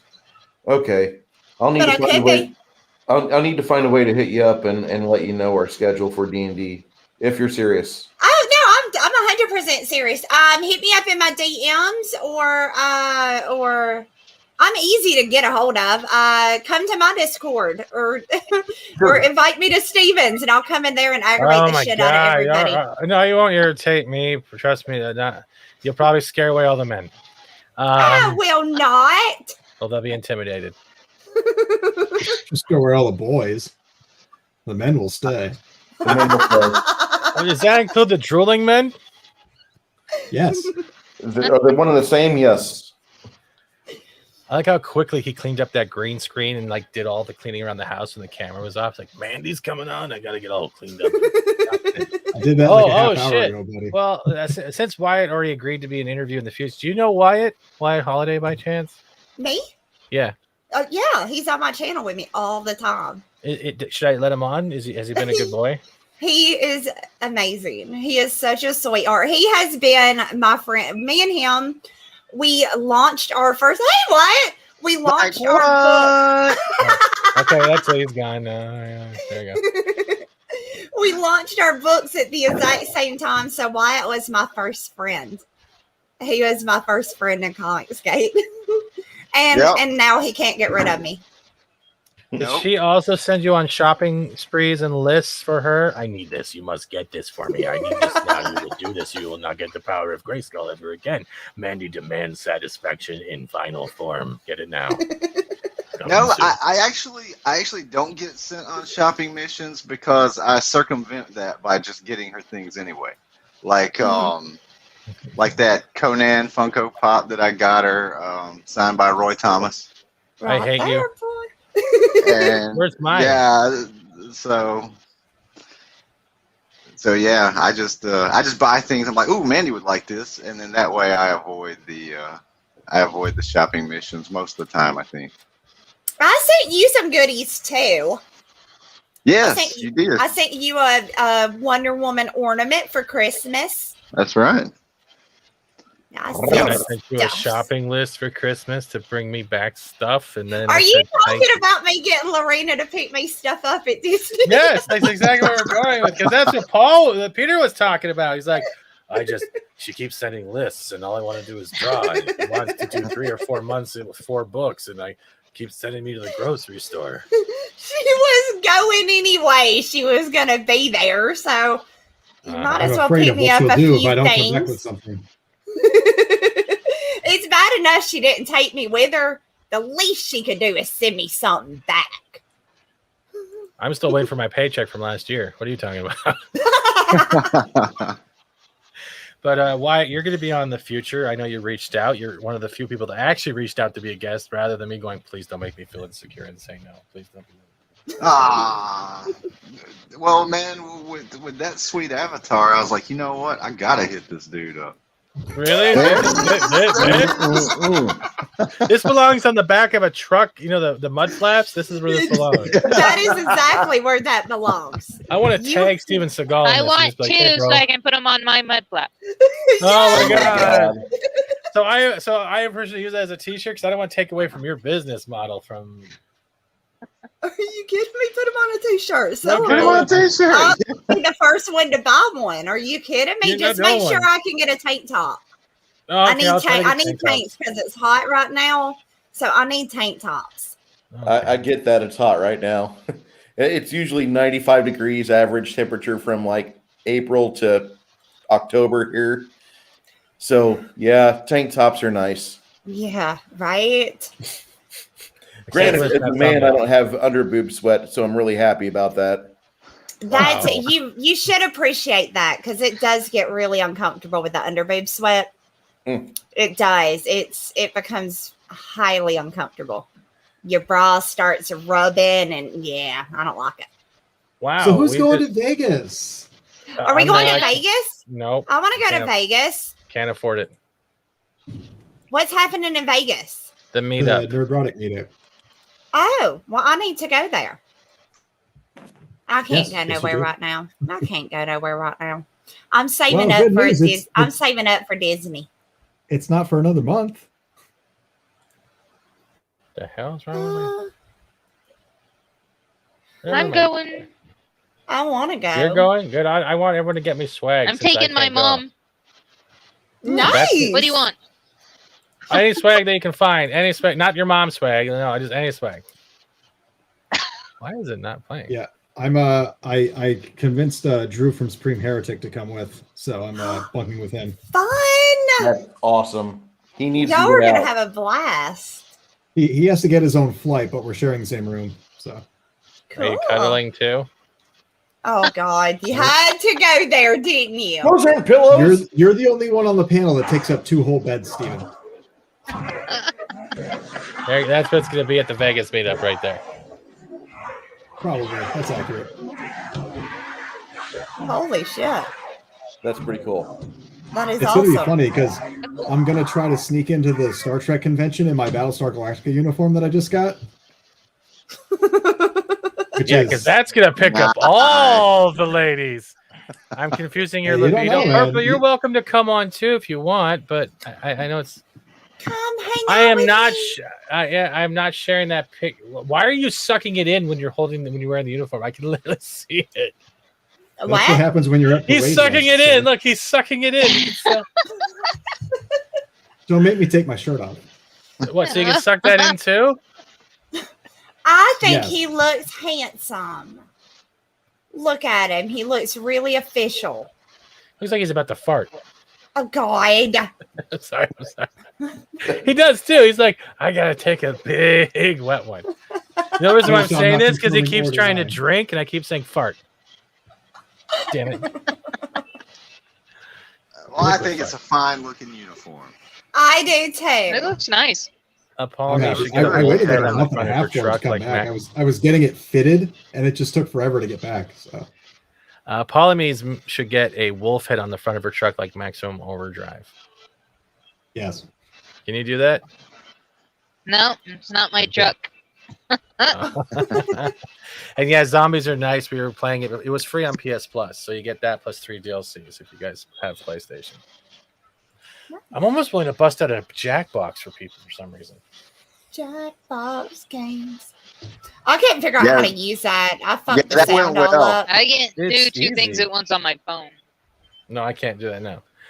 But it's easy to do. But like, man, I can't believe we got almost 3 hours. I didn't expect this. I feel dysphoriated. Is it dysphoriated or euphoriated? I don't know. Whatever the word is, like euphoric. Not so stressed. Euphoric, yes, not so stressed. Do it. It's fun. I don't think there's enough people to do that, and I don't want to take away from the panel. One day, Monkey Dude says I can talk to the owners and convince them it's a good idea. Oh, for the he's truck? talking Yeah. about the wolf head on your truck. Okay. Like I said twice. Like, well, all right, go for it. I'd be unique. That's for sure. You should just have it with teeth, so it looks like it has to survive off human corpses. Like, what was that one show with the cars? You had to feed it. I human had that corpses. on my car. I had teeth on the front of it when we painted the teeth red. Yeah. That's cool. Yeah. So we'll ask you next. What the hell makes you happy since you came on the panel and saw me wallowing in self-pity? All I saw was that sweet avatar, man. But for fuck's sake. I didn't see any self pity, dude. You look like you were happy and ready to go. But no, man, I like comic, man. Of course, comics, obviously. And I used to be a big time pro wrestling fan. Kind of hard to get into right now. But yeah, comics. I got a ton of those. Of course, been reading those since I was little. And then old pulp magazines like Doc Savage, The Shadow, that sort of thing. I've been collecting those since I was about 15. So yeah, Favorite man. What's your favorite comic then? Individual comic or series? Like a series. More like a series. Miracle Man. Miracle Man, really? Nice. Is that like Yeah. the distant cousin of Miracle Whip Man? No, it's a early Alan Moore book, even before Watchmen. So no, it's great, man. It's hard to. It'd be a long story to explain, but just imagine that if there were only maybe. It's a guy. He's just a normal guy at first, but he starts having dreams about that he's able to fly. Yeah, there's one of the covers. He has dreams that he's able to fly, and these are actually memories because he was a government experiment that there were 3 or 4 people that they gave superhuman powers to, and they would send them on, these black ops almost missions to kill people and such. And when they were done with them, they just erased their memories. And finally, he remembers. He's kind of based on Captain Marvel, like the Shazam version, not the Brie Larson version. And so when he remembers his magic word to turn him into Miracle Man, then shit gets real. And then his memories start coming back, and he finds out that he's been used by the government and all this stuff. It's great, man. Finally, he and one of the other superhuman guys, they get into a battle in London, and they destroy the whole city. And finally, he builds his own city that he calls Olympus, and he becomes the Miracle Man. And he sits at the top of it in his throne, and he makes people climb these giant steps to come up to him and ask him for miracles, and he might go grant them. But he's a lot like Superman, powers-wise. A lot like Homelander, I guess you could say. Homelander does remind me a lot of him. Very good series, though, man. The first half of it was written by Alan Moore, and the second half was written by Neil Gaiman. So Wait, is he an asshole like Homelander? he becomes an asshole. Yeah, like he was all right at first, but he becomes an asshole. Like, of course, he can say his magic word, which is Kimoto, which is atomic backwards. And of course, he becomes Miracle Man. Yep, exactly. And then he's got powers, of course, but his normal form does not. Well, these government guys are trying to interrogate him and stuff, and they start cutting off his fingers. And finally, when he turns back into Miracle Man after he gets all jacked up, he's like, you know what? I don't have to be that punk ass anymore. So I'm just never going to turn back. That's pretty sick. Yeah, it's awesome, dude. It's an awesome series. You would love 24/7 Fusion Media. He's been collecting a lot of older comics lately for cheap, and it would blow your mind. Awesome. Hell yeah. And before I cut you off quickly, I just want to quickly point this out to the chat that has still stayed around. It's been about the 1.5 hour mark, and I'm sharing this. And if you look, all the dislike bot has been nullified by YouTube. All 8 are gone. That's crazy. Oh, good. I'm not actually bothered, but that's how I know. They do it every time. I was trying to say how long the delay was. It took forever for my funky dance moves to show up. Oh shit! You were just trying to manception. I bet he fucks. Thanks, Kylock. 24/7 is a great guy. Yes, purple. Thank you, Kylock. That's just I bet he fucks. That just comes out of nowhere. Who is he referring to? Probably Miracle Man. But sorry, Wyatt, go ahead, man. No, that was really about it. That he fucks. You know, there are 3 or 4 storylines in the series. It was never actually finished because the company that made it went out of business, and then they could never figure out who owned it. And several people have tried to buy it over the years. And Neil Gaiman said he would finish it if they could ever figure out who the hell owned it. But it's still tied up in legal stuff. So I don't know if we'll ever get the end of it, but it's a fantastic series. Is it really this gruesome? Am I really saying this right? Yeah, it's that gruesome. Yeah. Holy shit. Wow. Yeah, man, I hate to tell spoilers, but the way he freaking defeats the other super guy is crazy. So, but yeah, no, it's that violent, man. And of course, the way the government figured out how to create these guys was through this alien technology that, like, when he's transformed into Miracle Man, his normal body is actually somewhere else, and it's just like floating in this void. And anybody who can use this technology, their alternate bodies are all there too. So there's like a dude with a splattered head who actually got killed in the middle of his transformation, and all kinds of cool shit. It's awesome, dude. It's a lot of sci-fi elements. Very cool, man. I gotta pick this up now. It's actually like something I want to read. Like, were you a fan of the Invincible series that came out not too long ago with Amazon? Did you like that? I haven't watched it yet. I read the comics. But I haven't watched the series yet. I absolutely implore you watch Invincible. Man. It's on the list of things to do for sure. So yeah, I'm able to watch about 10 or 15 minutes of TV before I go to bed every night, and then I crash. And that's pretty much there's the guys, man. Miracle Man, I win when I put your heads together. The guy in the black, back a long time ago, they were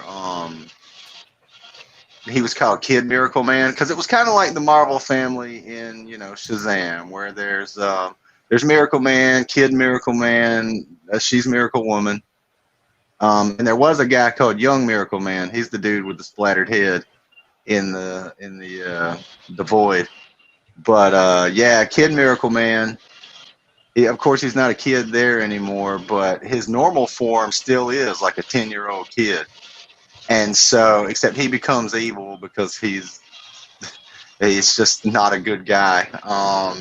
They have the big fight in London, and he tricks Kid Miracle Man into turning back into a kid, and then breaks his neck. And that's how, yeah, man, it's awesome, dude. And that's only about the end of maybe the second storyline out of, I think, the 4 that were published. So it's great, dude. That's awesome. Bruce, were you painting a Tiamat a minute ago? No, that's just a little Reaper miniature Hydra. We got another one for Mascot. Is there a BDSM guy called Miracle Whip?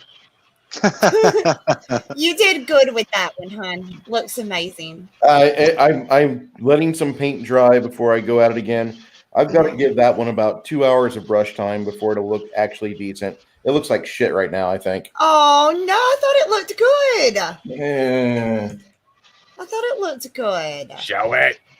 No, don't wiggle the table. Show it. Spinning it around isn't showing it. All right. Here's one I did recently. Look at those pasty hands. Ooh, he's Closer. Closer. he looks Closer. wicked. Why am I getting Clash of the Titans from the 80s now? I know, right? Oh, the light just killed it. It should be picking up everything on this, and it's not. And it's kind of making me sad. That is awesome. I did gloss it heavy like he just stepped out of the swamp. But No, you should have glossed it because it gives it that liquefied effect like a slimy orc or troll. It does Yeah. have a great effect to it. I like it. I like it with that effect on it. It looks exactly like I would think they would look. Is that a troll or an ogre? I can't tell. they're supposed to be arcane trolls or Troll. mistake trolls. Like some wizard was experimenting with something and he shouldn't have. Hey, Those are Brightest, awesome. Look who's here. Hey, Supreme Heretic. Hey, it's Your true. your bunk bed, buddy. Oh, do you have any bugbears? They're my favorite thing to slaughter in D&D. Let me go run over to the shelf in the front room. Hey, Steven, you want to show that photo I sent you? So maybe No, I don't show dick pics live. I don't do that. I know. The dick pics, not the dick pics. But Monkey Jeebus says I have a Demogorgon from D&D. It was a Loot Crate exclusive. That's awesome. That and is Purple awesome. Purple Valerie is another good account you can make later on. Purple Val. The details are really good. Good evening, Supreme Heretic. Hi, Drew. I hope you're doing well. And like I gotta say, thank you guys for just popping on. I didn't really expect this at all. This is all. It's VEN. You keep spelling my name with a PH.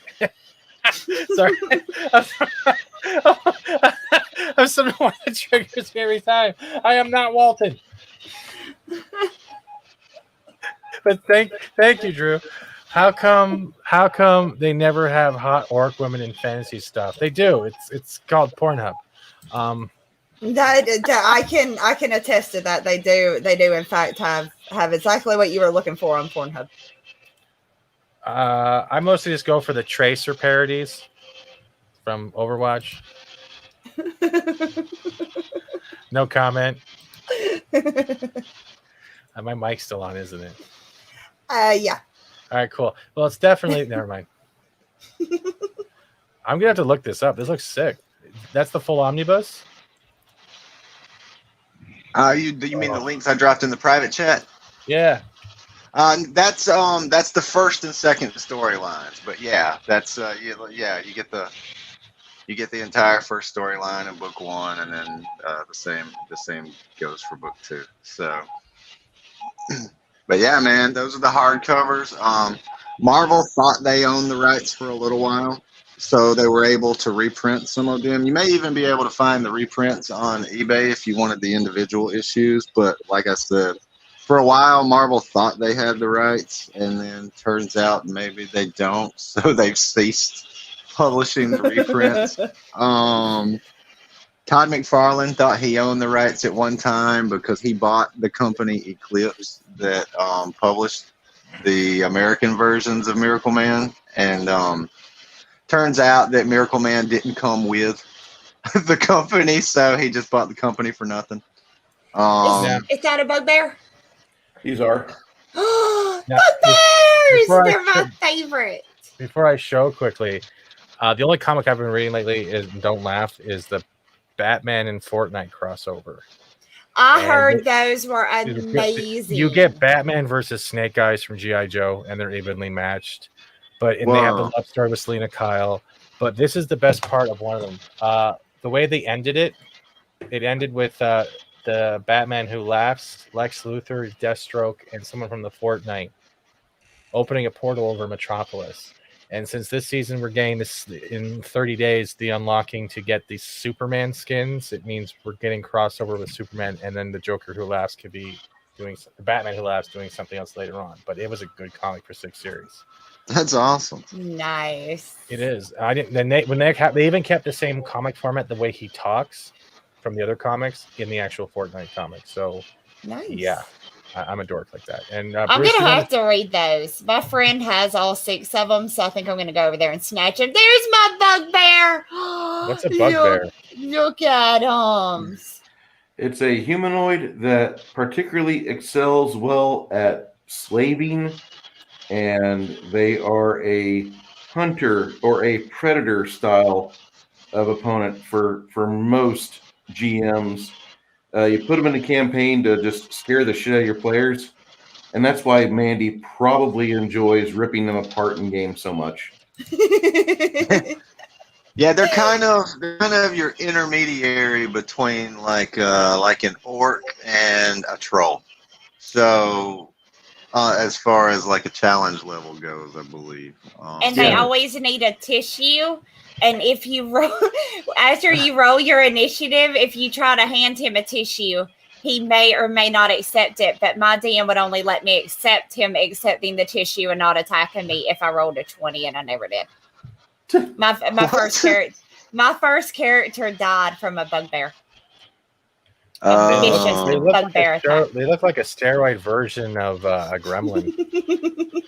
Yeah, I think they're a goblinoid type of creature. Yeah, they're definitely goblinoid. They're precious in every way. Yes.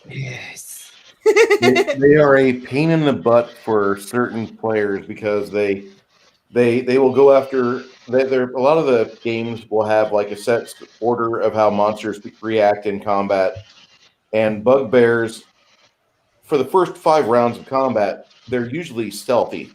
They're staying hidden. They're watching you decimate the goblins or ogres or whatever's going on, and then all of a sudden your wizard gets backstabbed by one of these guys. Yep. And it's just, you hear the tears from the players. It's great.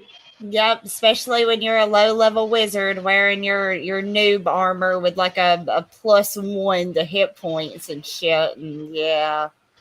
Sometimes a bugbear gets you. Oh my god! Just in case Ords is still watching. Why is Ords dressed as a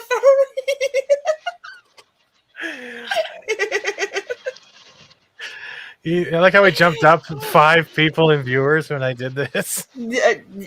This'll do it. This'll do it. Look at him. It suited perfectly. I was surprised. That's right. He's gonna kick my ass after this. Oh yeah, you're dead. Yeah. Yeah, I'm probably dead. But I think I'm in Canada. There's border issues, so they can't do anything. But Sorry for the beeping. It's okay. It's radio. It's your radio. It's perfectly fine. But No, the beeping is the people cutting in front of me and making my sensor go off. Because I don't know how to damn drive, so they have all of these bells and whistles. No, apparently, because they have to have all of these stupid whistles on this truck. It tells me if I get too close to a white line. It lets me know I'm too close to the car in front of me. Like I can't see the car in front of me. Oh my god, that would be so obnoxious. Oh, and it gets louder. And if you get really close, it goes really loud. Oh, hell. Goodness. Yes, so I'm always braking because I have to slow down because of the stupid people cutting me off. Sorry about that. What? No, I drive a Honda as my daily driver, so I try not to do that to other truckers. I've got a CDL, but there will be times where I'm driving in traffic and I'm like, I need to get over one lane. Oh, there's a truck right behind me, about 6 feet off the bumper. I'm sorry. Man Squatch wants to say, too close to a white line. Crap, you can't pick up hitchhiking Charlie Sheens. Nope. You don't use your truck's not fueled by tiger blood. Oh, I wish it was. One day, robots will drive, and she will be there in case of. They won't drive. Yeah, I'll be being in the sleeper waiting for. Oh no! T-Mobile has lost connection. I think she hit a dead zone. She did. But like, thank you. Nope, I'm back. Yay! Oh, hi, welcome back. I'm in the middle of a damn town and I have no service. That is so I weird. really hate this stupid service. Maybe you need a new phone. I had really good service. Well, I have a brand new phone, but I got a new service because they bought my company that I was in, which was a really good company. Now it's a really crappy company, and oh my god, that was not. Don't need to look at the phone. Don't look at the phone. Now you know who Bored Nips is. Oh my god. I got you back. He's gonna fire me permanently, but it's okay. But, Palmy, do you have Sprint or Patriot Mobile or? I had Sprint. Now it's T-Mobile. So it was right. Like yeah, I said, crappy service. T-Mobile is lost connection. That's yeah, I hate it. Man Squatch, Tom sent me a bunch of selfies behind his green screen, so that's why I have good pictures of Tom. So that's why I'm able to manipulate so much shit, and he never lets me on Midnight's Edge for that one reason. Well, I won't be sleeping now. Do you want to come on, Purple? Like, I'm sorry. Oh, you won't be sleeping now because it's scary. She's afraid she's going to have nightmares. You damn near Freddy Krueger. Well, look, girl. it's not my fault. Tom King looks exactly like Catwoman, and he put himself in there. I'm not joking. That's Tom King's Catwoman. It's literally his face on Catwoman. It really is. Oh my god! I know. That's, he wanted to get pegged by Bruce so bad. I want to know what a millionaire penis feels like. I imagine it feels the same as a $5 wiener feels like, but that's just my suggestion. Drew says truckers are the heartbeat of America, U.S. I think that's for you, Apologies. Yeah. I lucked out. I have a perfectly good job. I was essential, so I hadn't quit working all year. Yeah. I feel the same way. I feel the same way. I didn't have a single hiccup last year. In fact, the coronavirus made me busier because while I lost all the restaurant grease trap work, all of the septic tanks on the edge of the city and out in the county somewhere, those filled up a lot faster. And really? God bless those people. It was very nice driving through California when everyone was locked down. Oh, I bet. I actually got from one end to the other without, yeah. Yeah, I got from one end to the other. It didn't take me 6 hours. Nice. I would love it to be able to drive on the roads in California just with it empty and just be able to like take the PCH and yeah. I've never been to California, but I want to go. Not now, not right now. There's doo-doo on the street. Don't go now. But there's doo-doo and there's more than just doo-doo on the street. Yeah, but that's the real. Like I could probably dodge the needles and stuff, but you ain't getting away from that smell with the doo-doo. You're just that's like when it's the middle of winter. You know, a homeless person has been peeing down one of the heating vents because the hot air is coming up. But the urine smell is everywhere. Like, that's the love. That was one of the worst things when you were riding because I even rode. Let's say the cursor. We rode it like it was 9 to 5. We even rode in winter, right when the roads were ice and all that shit, right? Mm-hmm. So you're like, oh, you stop it. They're like, oh, that's a lovely smell for 9 a.m. month. Piss. All right. Love this business section. Or there was one time this woman was jaywalking and her heel got stuck in the streetcar track. And the car hit her, and all you see is the heel still in the streetcar track, and her doing a starfish up in the air. I'm sorry. I shouldn't laugh. I'm sorry. I will laugh. Yeah, there's some crazy shit. I've had one time where I tried to stop in an intersection. The roads were icy, so I tried to stop an intersection, and I ended up slipping and sliding with my bike through the intersection to the other side, but watching the people who haven't started going yet, and I'm watching their heads moving with me going across, and I'm just looking at them going, thank you for not driving yet, as I kept going through the intersection on my ass attached to the bike. It was great. That was funny looking. Okay, so some of the things that I see while I'm driving. I was in Los Angeles, and we're stuck in, of course, traffic. I have this beautiful black convertible Mustang, brand new.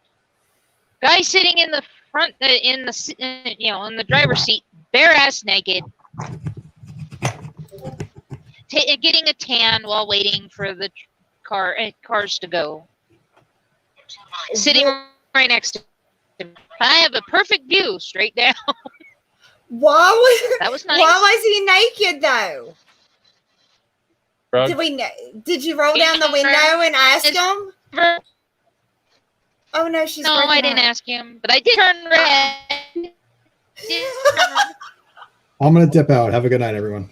Are you all right, man? Love dog. Put your channel in the chat and I'll pimp it out because you had to deal with our shit for 3 hours. Okay, I'll drop it in the private chat for you. Well, okay, that's a place you can't drop it because it won't work in the name chat because you're not a mod. Right. Are you okay? Did we embarrass you? No, I'm good. It's just my room is sweltering and it's getting to be midnight. So Time to take a cold shower.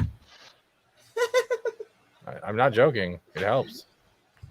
A cold shower helps with Psychosis. With heat? Well, I guess so. If you're having a cold shower, you're not hot anymore. That's true. That is true. Or you just have a hot shower so it defeats the hot around you. I think that's how it works. Take a bath because then your stuff will float and you can make a game out of it. Yeah, you can poke the balls. Oh, she'll be back. Oh no, we lost her. T-Mobile sucks.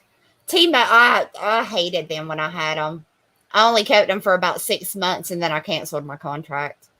But I went with them because they were all their stuff is pink and really pretty, and I thought, but no. Yeah. I've never driven. I've never driven a car in my life. I've had one. Oh, there you go. Oh my gosh. The whispers, Kimber. Oh shit. I will be right back, you guys. Okay. And she's back. And to find Brightest Day, you can click on the link here. I'm surprised we're still going this long. This is crazy. I feel like I burnt myself out of entry. Yes. Am I Zach back? failed basic play. You're here. You are here. We can hear Yay! you. I'm just glad you didn't hear that. I'm in the middle of Boise. Boise, Idaho? Yeah. That's Right not too next bad. to the airport. So, of course, now I have no service. Irritating. This is what I irritate about. I have no phone service.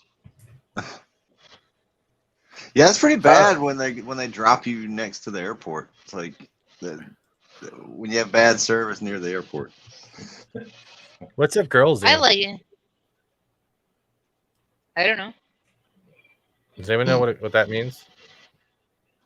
No idea. This is why I don't want to go back to Cali.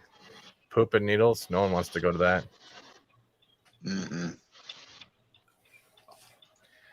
But no, I've been I in California. I'm good. I was able to escape. Yeah, California looked cool in the 60s and 70s, maybe part of the 80s. But yeah, I don't know so much now.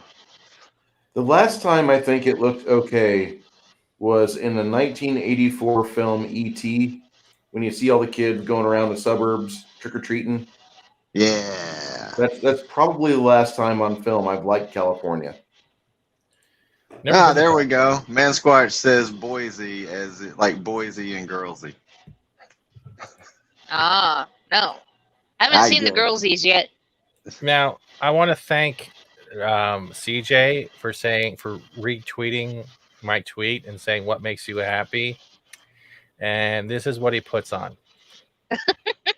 Speaking of Girlsy. There you go. I was to kind of want to be a truck driver, but yeah, nah, lol. And Jeeba says, if you don't like a phone service, just don't pay them and get another number with a different company. You only have to pay if you want to keep the number. Yeah, I know. I'm working on it.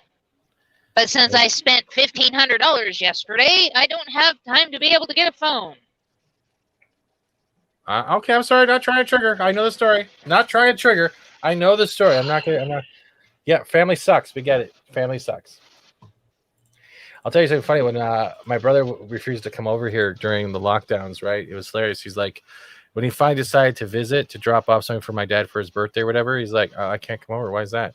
Well, yeah, I have to wear a mask and I don't like enclosed spaces, but I'll come deliver this. So he comes in the lobby, which is enclosed space, dials up to go into another lobby, enclosed space, goes into the elevator in an enclosed space, 21 floors in this enclosed space, then walks down a hallway that is an enclosed space to drop off pot brownies at the door and then repeat the process back down. So technically, the whole thing of not wanting to do it is really bad. Yeah, if you really want to say it makes you happy, bro, go for it. That's the whole point. The stream turned into a lot of things tonight, and I like doing it. Yeah, what makes you happy? I'm back, by the Drew. way. Hi. Did you want a link too, Drew? I'll give you the link as long as you simp for me. I like driving. Is that sarcasm? No, I just like driving. That's I get the it. one and only. I love doing this. Yes, there's some things that I really don't like, especially like going to get the load and it's not ready, and then proceeding to sit there for 3 hours waiting for them to load you. I knew he was gonna laugh when you said So that. you had to wait. You had to wait 3 hours to get the load. I knew it. I knew it. I Why is she smiling? She got the load. Tell her what's in the back of the truck. What's in the back of the truck? 5,586 pounds of Frito-Lay potato chips. Oh. Oh. Yeah. Go through Alabama. I don't go that far. I'm only 11 Western. Okay. So wait. So on your way back, are you delivering like 100 pounds of dip? No, I'm actually going to get some stuff for Costco in San Diego. Awesome. If there's a PS5, just throw it off the truck. That is horrible advice. It's not horrible advice. I'll just know where to pick it up. That's horrible advice. You can't say that while you're laughing. That's horrible advice. Make it 2. He'll pick up mine as well. Just Yeah. No, keep 'em- across the throw 'em- border, and I'll wait there for a truck on a highway with lots of trucks. Yeah. See, I thought the potato chips were going the same place as the pot brownies. No, the pot brownies is my house. Wait, what? No. Wait, How what? fat do you think I am? Who's got pot brownies? That's what Who's we're not talking- sharing? No, I can't share them because they're all gone. I already ate them. Damn But the lot. the funny part is the reason why I put fat in my name is so people can call someone fat without feeling bad about it, and it pretty much works. Was I it remember you Mandy or- the first few times you would show up in the chat or super chat or whatnot. She'd be like, "I feel bad calling you fat, Steve." That was the whole point, though. Is you were great. Cameron Posture refuses to call me fat. He keeps calling me body positive Steve. I'm like, that doesn't work. That doesn't sound threatening.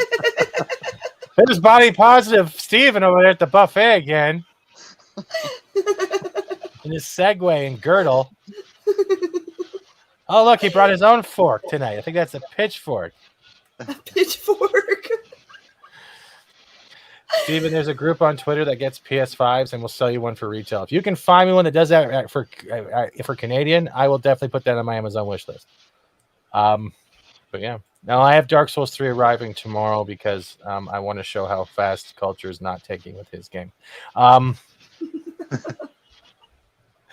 So where is Man Bear Pig, Steven? Try South Park. That was on South Park, wasn't it? Yeah, that was Al Gore. I knew it sounded familiar. And I was trying to think, who is that? I know that name. But yeah, South Park. That's how I know it. You guys all must have watched South Park. Do you guys have a favorite episode besides the Warcraft one?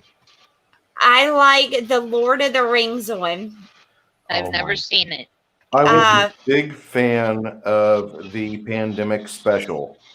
I haven't watched that one yet. It was hilarious. I agree. That's a good one. I'll have to watch that. But they moved it off of I think it was on Hulu, and now it's not on Hulu anymore. Now it's somewhere else. HBO Max. That's Yeah, HBO Max. Yeah. Man, Bear Pig. I also like the one where they go into the Chamber of Thoughts. Oh, I like Do you dare enter the Chamber of Thoughts? I thought that one was funny. Man, Bear. Imagination Land, the great when the terrorists take over Imagination Land, start killing like Frosty and he's Santa Claus and everything. That one's funny. The Mexican restaurant episode, is that the one where Carbon's locked Butters in the dump for like a week just so he can go to was it Sia Bonita or something like that? Yes, something Bonita.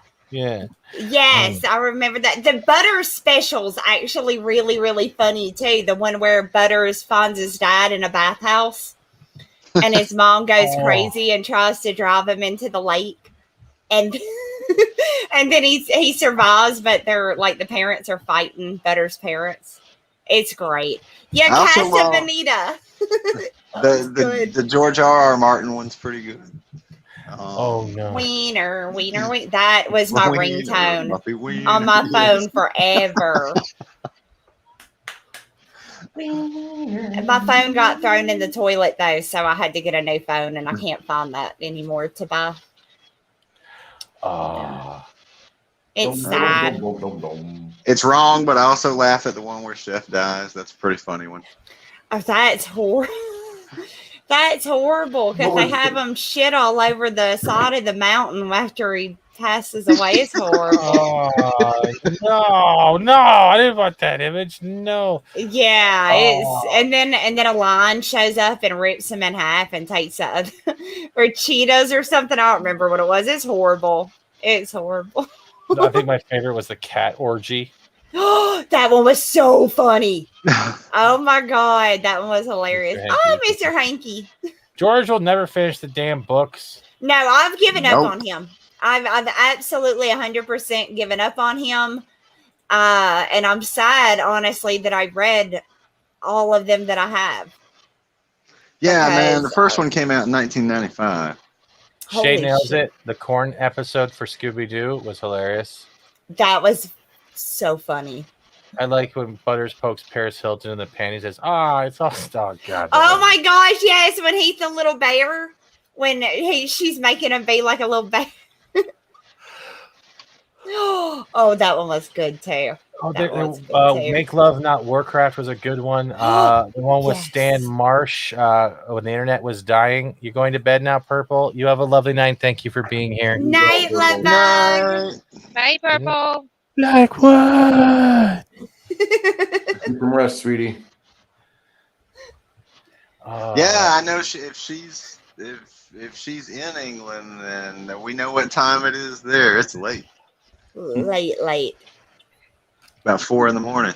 She's almost got that sunrise popping up over right on that Peter Gilmore time. Yep. Like what?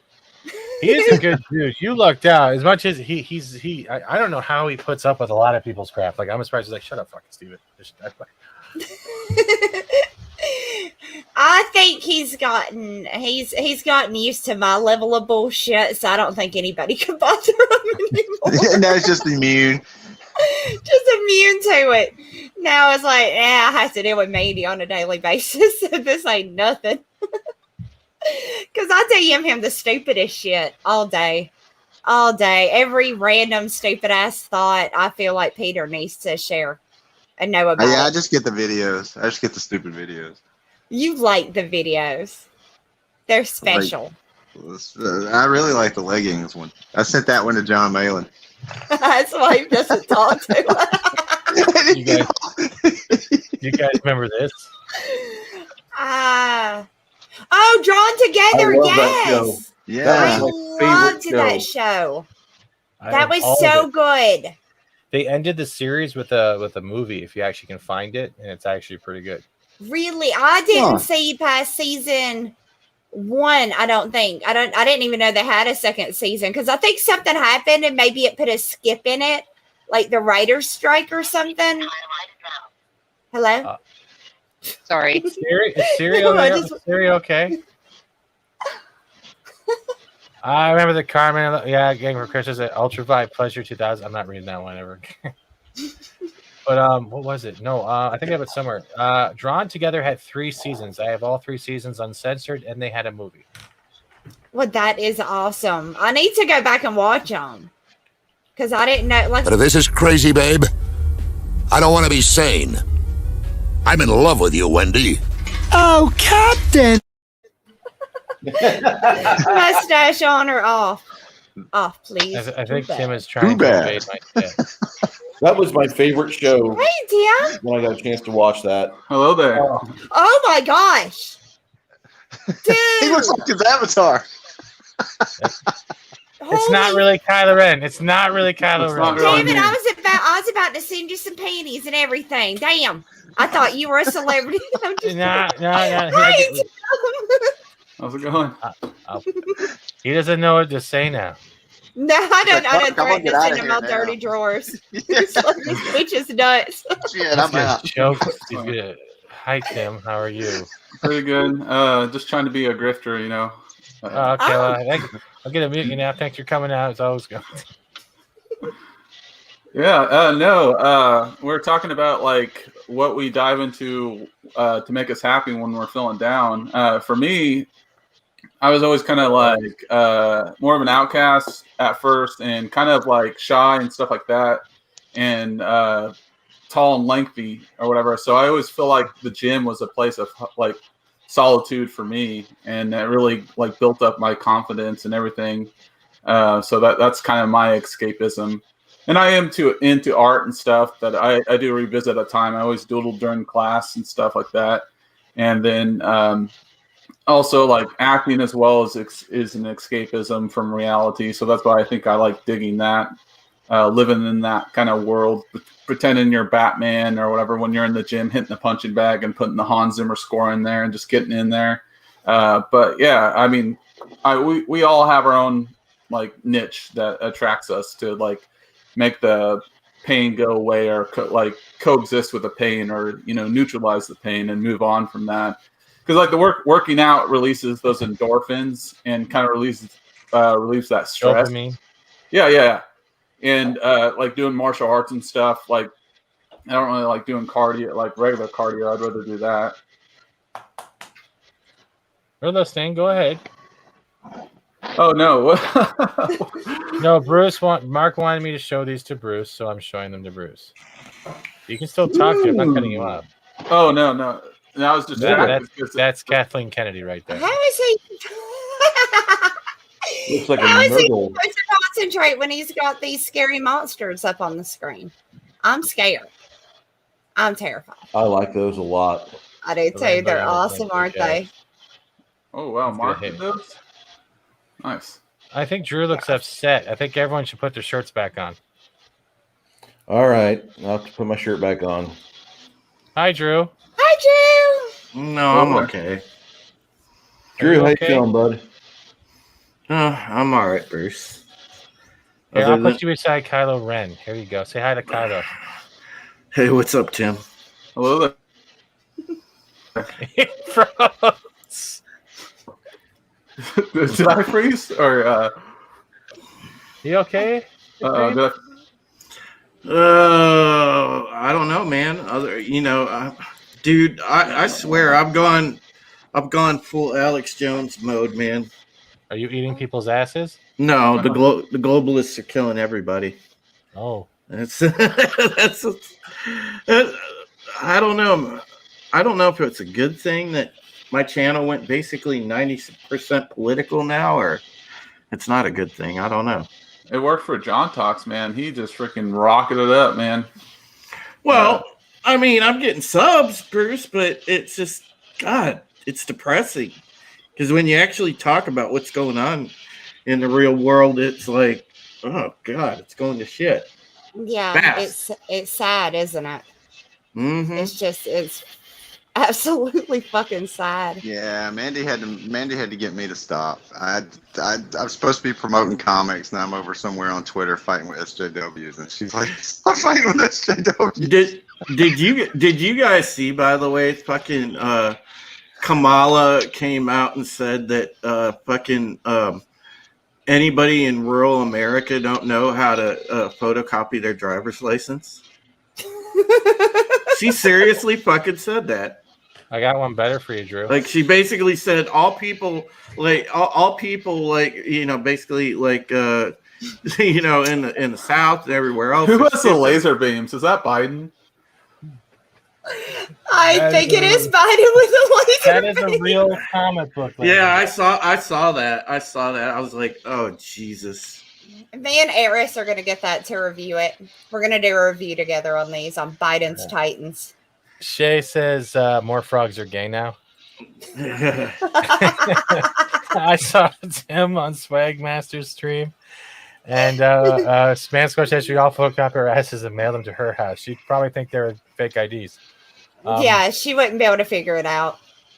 She wouldn't get it. Just remember, Drew, if you're going to go political, don't lose your soul in the numbers rather than the content you're trying to push.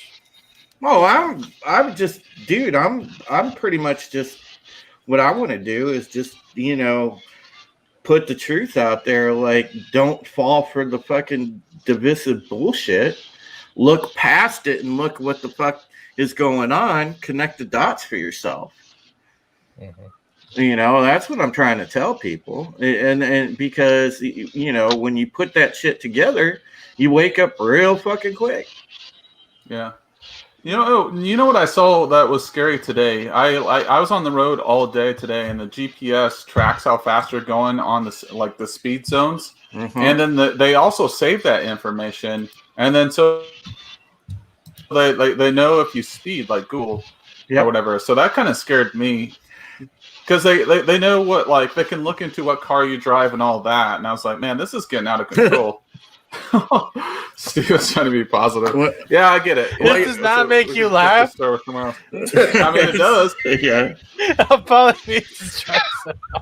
I guess a wanker doesn't need a wanker, right? Oscar Mayer is my friend. Oscar Mayer wiggles like Ben. A wiener with a puckle hole? Okay. You want to touch my... You're driving. No, don't apologize. You're driving. No, I'm stopped, luckily. Oh, thank God. All I thought was you were turning over. No. Oh, shit. I'm sorry. Wow. Oh, my God. Yeah. And he's back. Yeah. Would you prefer this?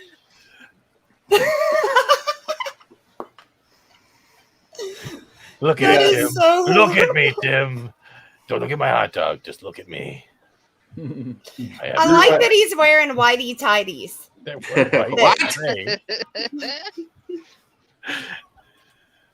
I think those are appropriate. Well, you guys, I do need to go get in. My little ones, I hear them. That means somebody else has not put them in bed. And no, it is like 11 o'clock. So I'm going to go get them in bed or they're going to be dicks tomorrow. Coming, Mandy. No, thank you guys. This was awesome. It was so good to meet a lot of you. Tim. It was nice meeting you too. It was so nice meeting you. Tim, you are awesome looking. Thank you. You're only good on the outside. That's all you're good for. You're just eye candy for me, hun. So sorry. Mandy, are you gonna do more stuff with your Twitch channel or what? I am in the process of getting a gaming computer built. It is missing one piece, and then it'll be all mine. And then Mary's gonna help me. So I have some people that are gonna help me like build up my Twitch following. So, but yes, very, very, very soon. I'm waiting on one more piece. I need I think it's either it's the RAM or the video card. It's the AMD. I don't know. It's something. Okay, because you got a lot of people that will help you get to your affiliate quick. Yay! So I'm excited. I'm excited to play some big girl games. Like which from what I understand, though, all I really have to do is just like get in a doggy style position and lick my microphone for a while. No, they're banning people for that. They're banning people for it. Yes, they've banned people for that. What you want to do is just sit there with no face cam, just the crop top, and just draw googly eyes in the middle, and you'll be good. Well, no, just no. What's the other thing? Just get one of those inflatable like hot tubs. Banned. No, they got a whole category for it, Steven. Yeah, but What the about ones Twitch, that are though? but the ones that are too sexualized, they've been banned. Like Amaranth had her ads shit cut. Like, look into it. A lot of people have been banned and shit. I The mean, tongue ones especially, they were getting so bad with it.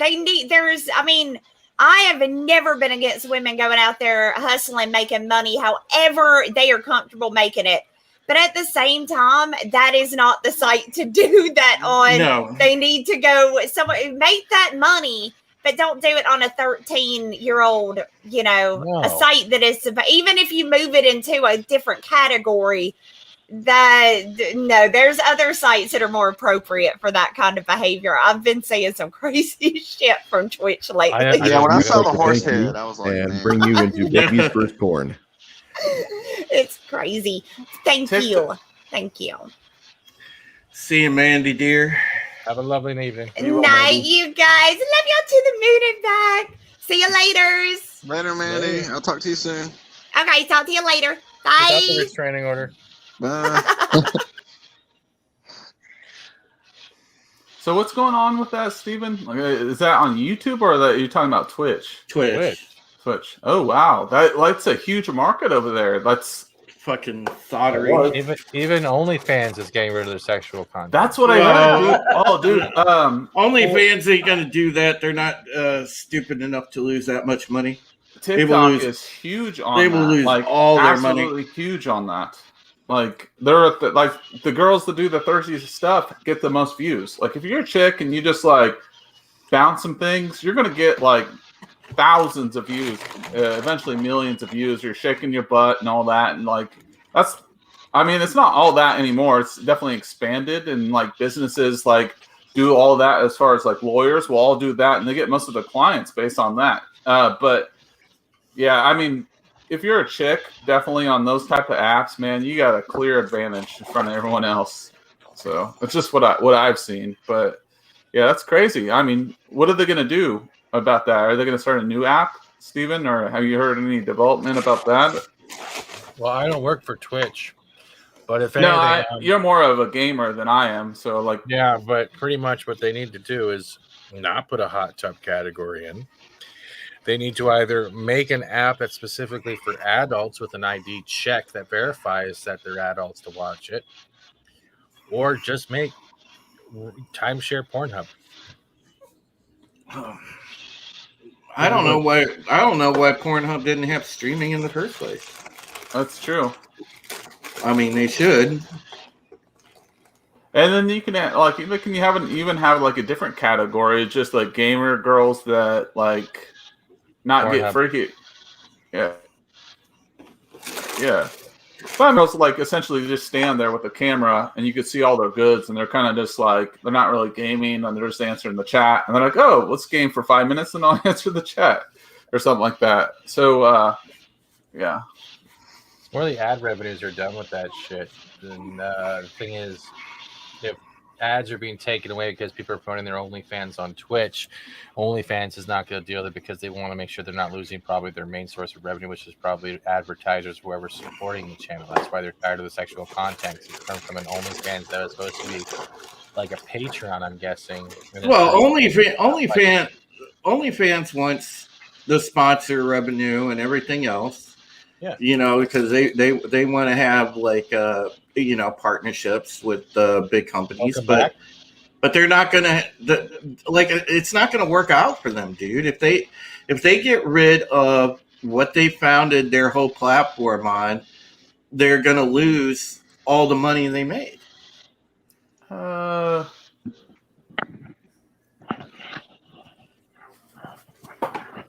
Yeah, I could see that because they take a cut of what's given or whatever is considered like in gaming world. They have like the different type of currency, but I don't know. Like gaming is the fastest growing sport or whatever. It's considered a sport now. Like there's stuff on TV, not that it's super relevant. There's like specific, like they're on ESPN, and there's like 2 other channels. I think it's on Disney and something else. They're actually featuring gamers. Like gaming is growing and more normalized, and they're like starting to promote the career. I'm not saying that you're wrong. Maybe like right now they're going to take a hit, right? Is what I'm saying. And then, but what I'm saying like maybe later on it'll like the ends will pay out what they're doing, because you have to keep that face value or like that business aspect of it, because like porn's like, you know, it's like everyone watches porn, but it's still not like you know what I mean, like still like respected by the media, I guess. I mean, YouTube. Anyone know what that look goes for? Do what? The dogs look at me. Do you know what that look is? Food or pee? I think she needs to go outside. Yeah. Yep. So I'm gonna have to head out. I'm sorry I interrupted. You puppy. Oh, it's fine. Take it easy. We're gonna end in a little bit, like 13 minutes. We've been going almost 4 hours. Keep it on trucking. But thanks for coming thanks, on. guys. Please be Bye. careful. Nice to meet you. Nice to meet you. See ya.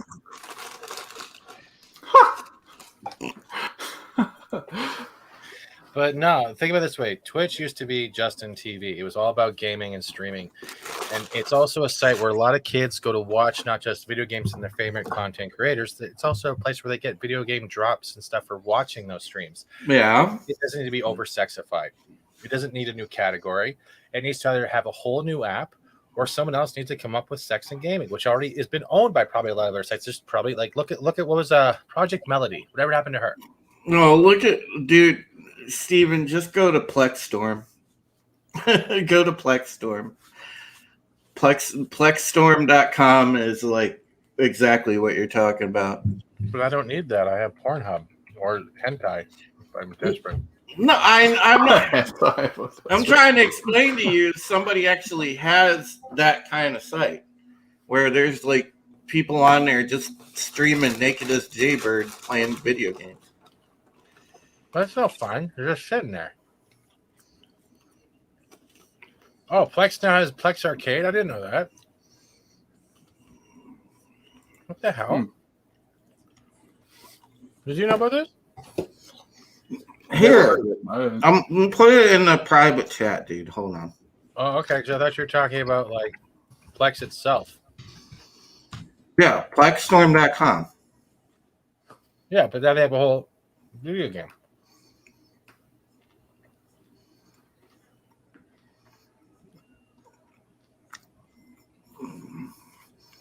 That's not Plexstorm. Oh, Plex Storm. I thought you said Plex Store. No. I was going to say Plex is really upping their game. Yeah. Look in the private chat. That's the one I meant. This stream is NSFW. All of them are it's all blurred out. NSFW, NSFW, NSFW. It's not blurred out once you click on it. I'm not going to click on not with this dude here in the beard. No, fuck that. Oh, damn.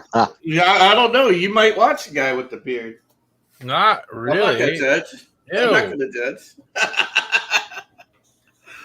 I mean, I happen to be hashtag super straight, but you know, to each their own.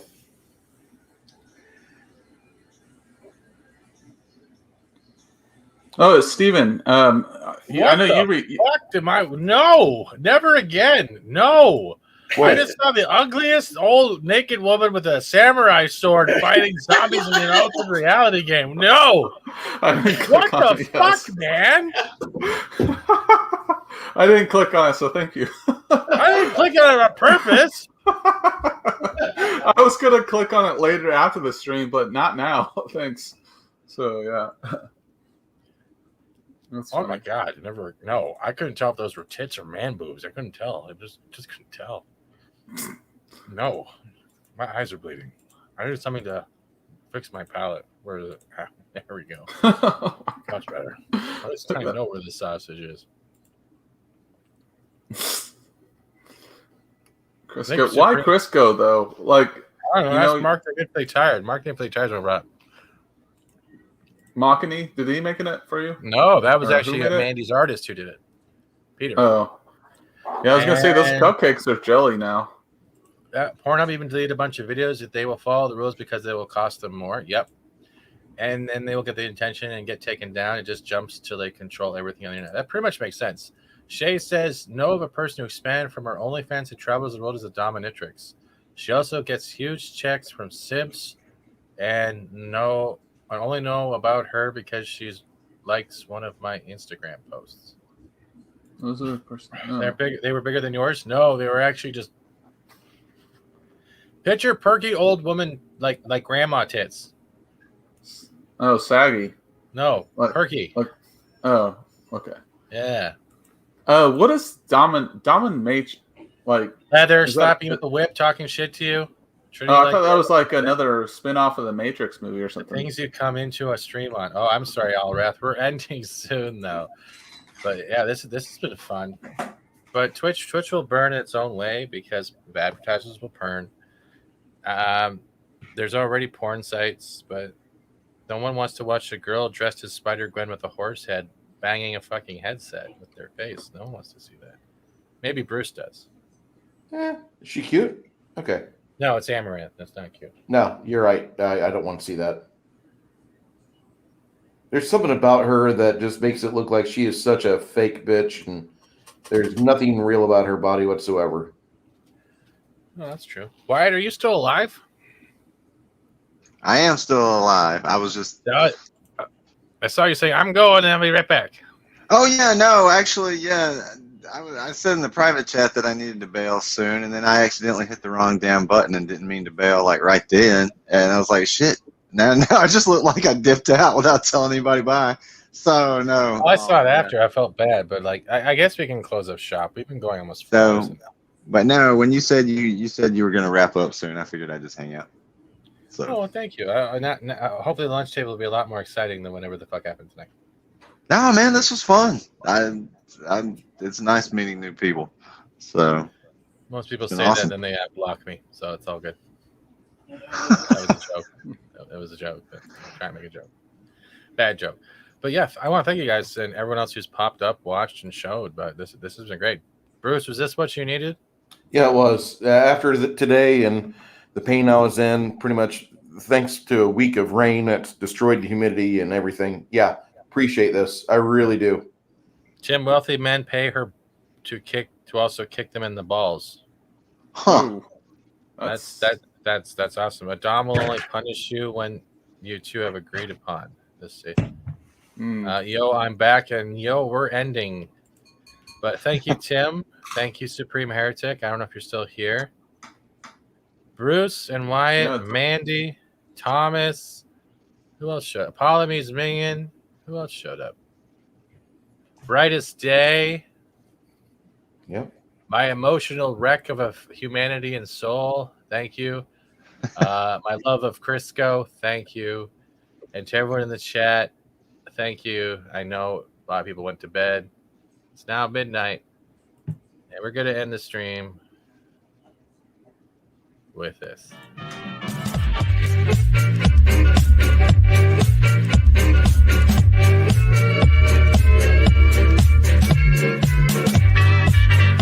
Good night, everybody.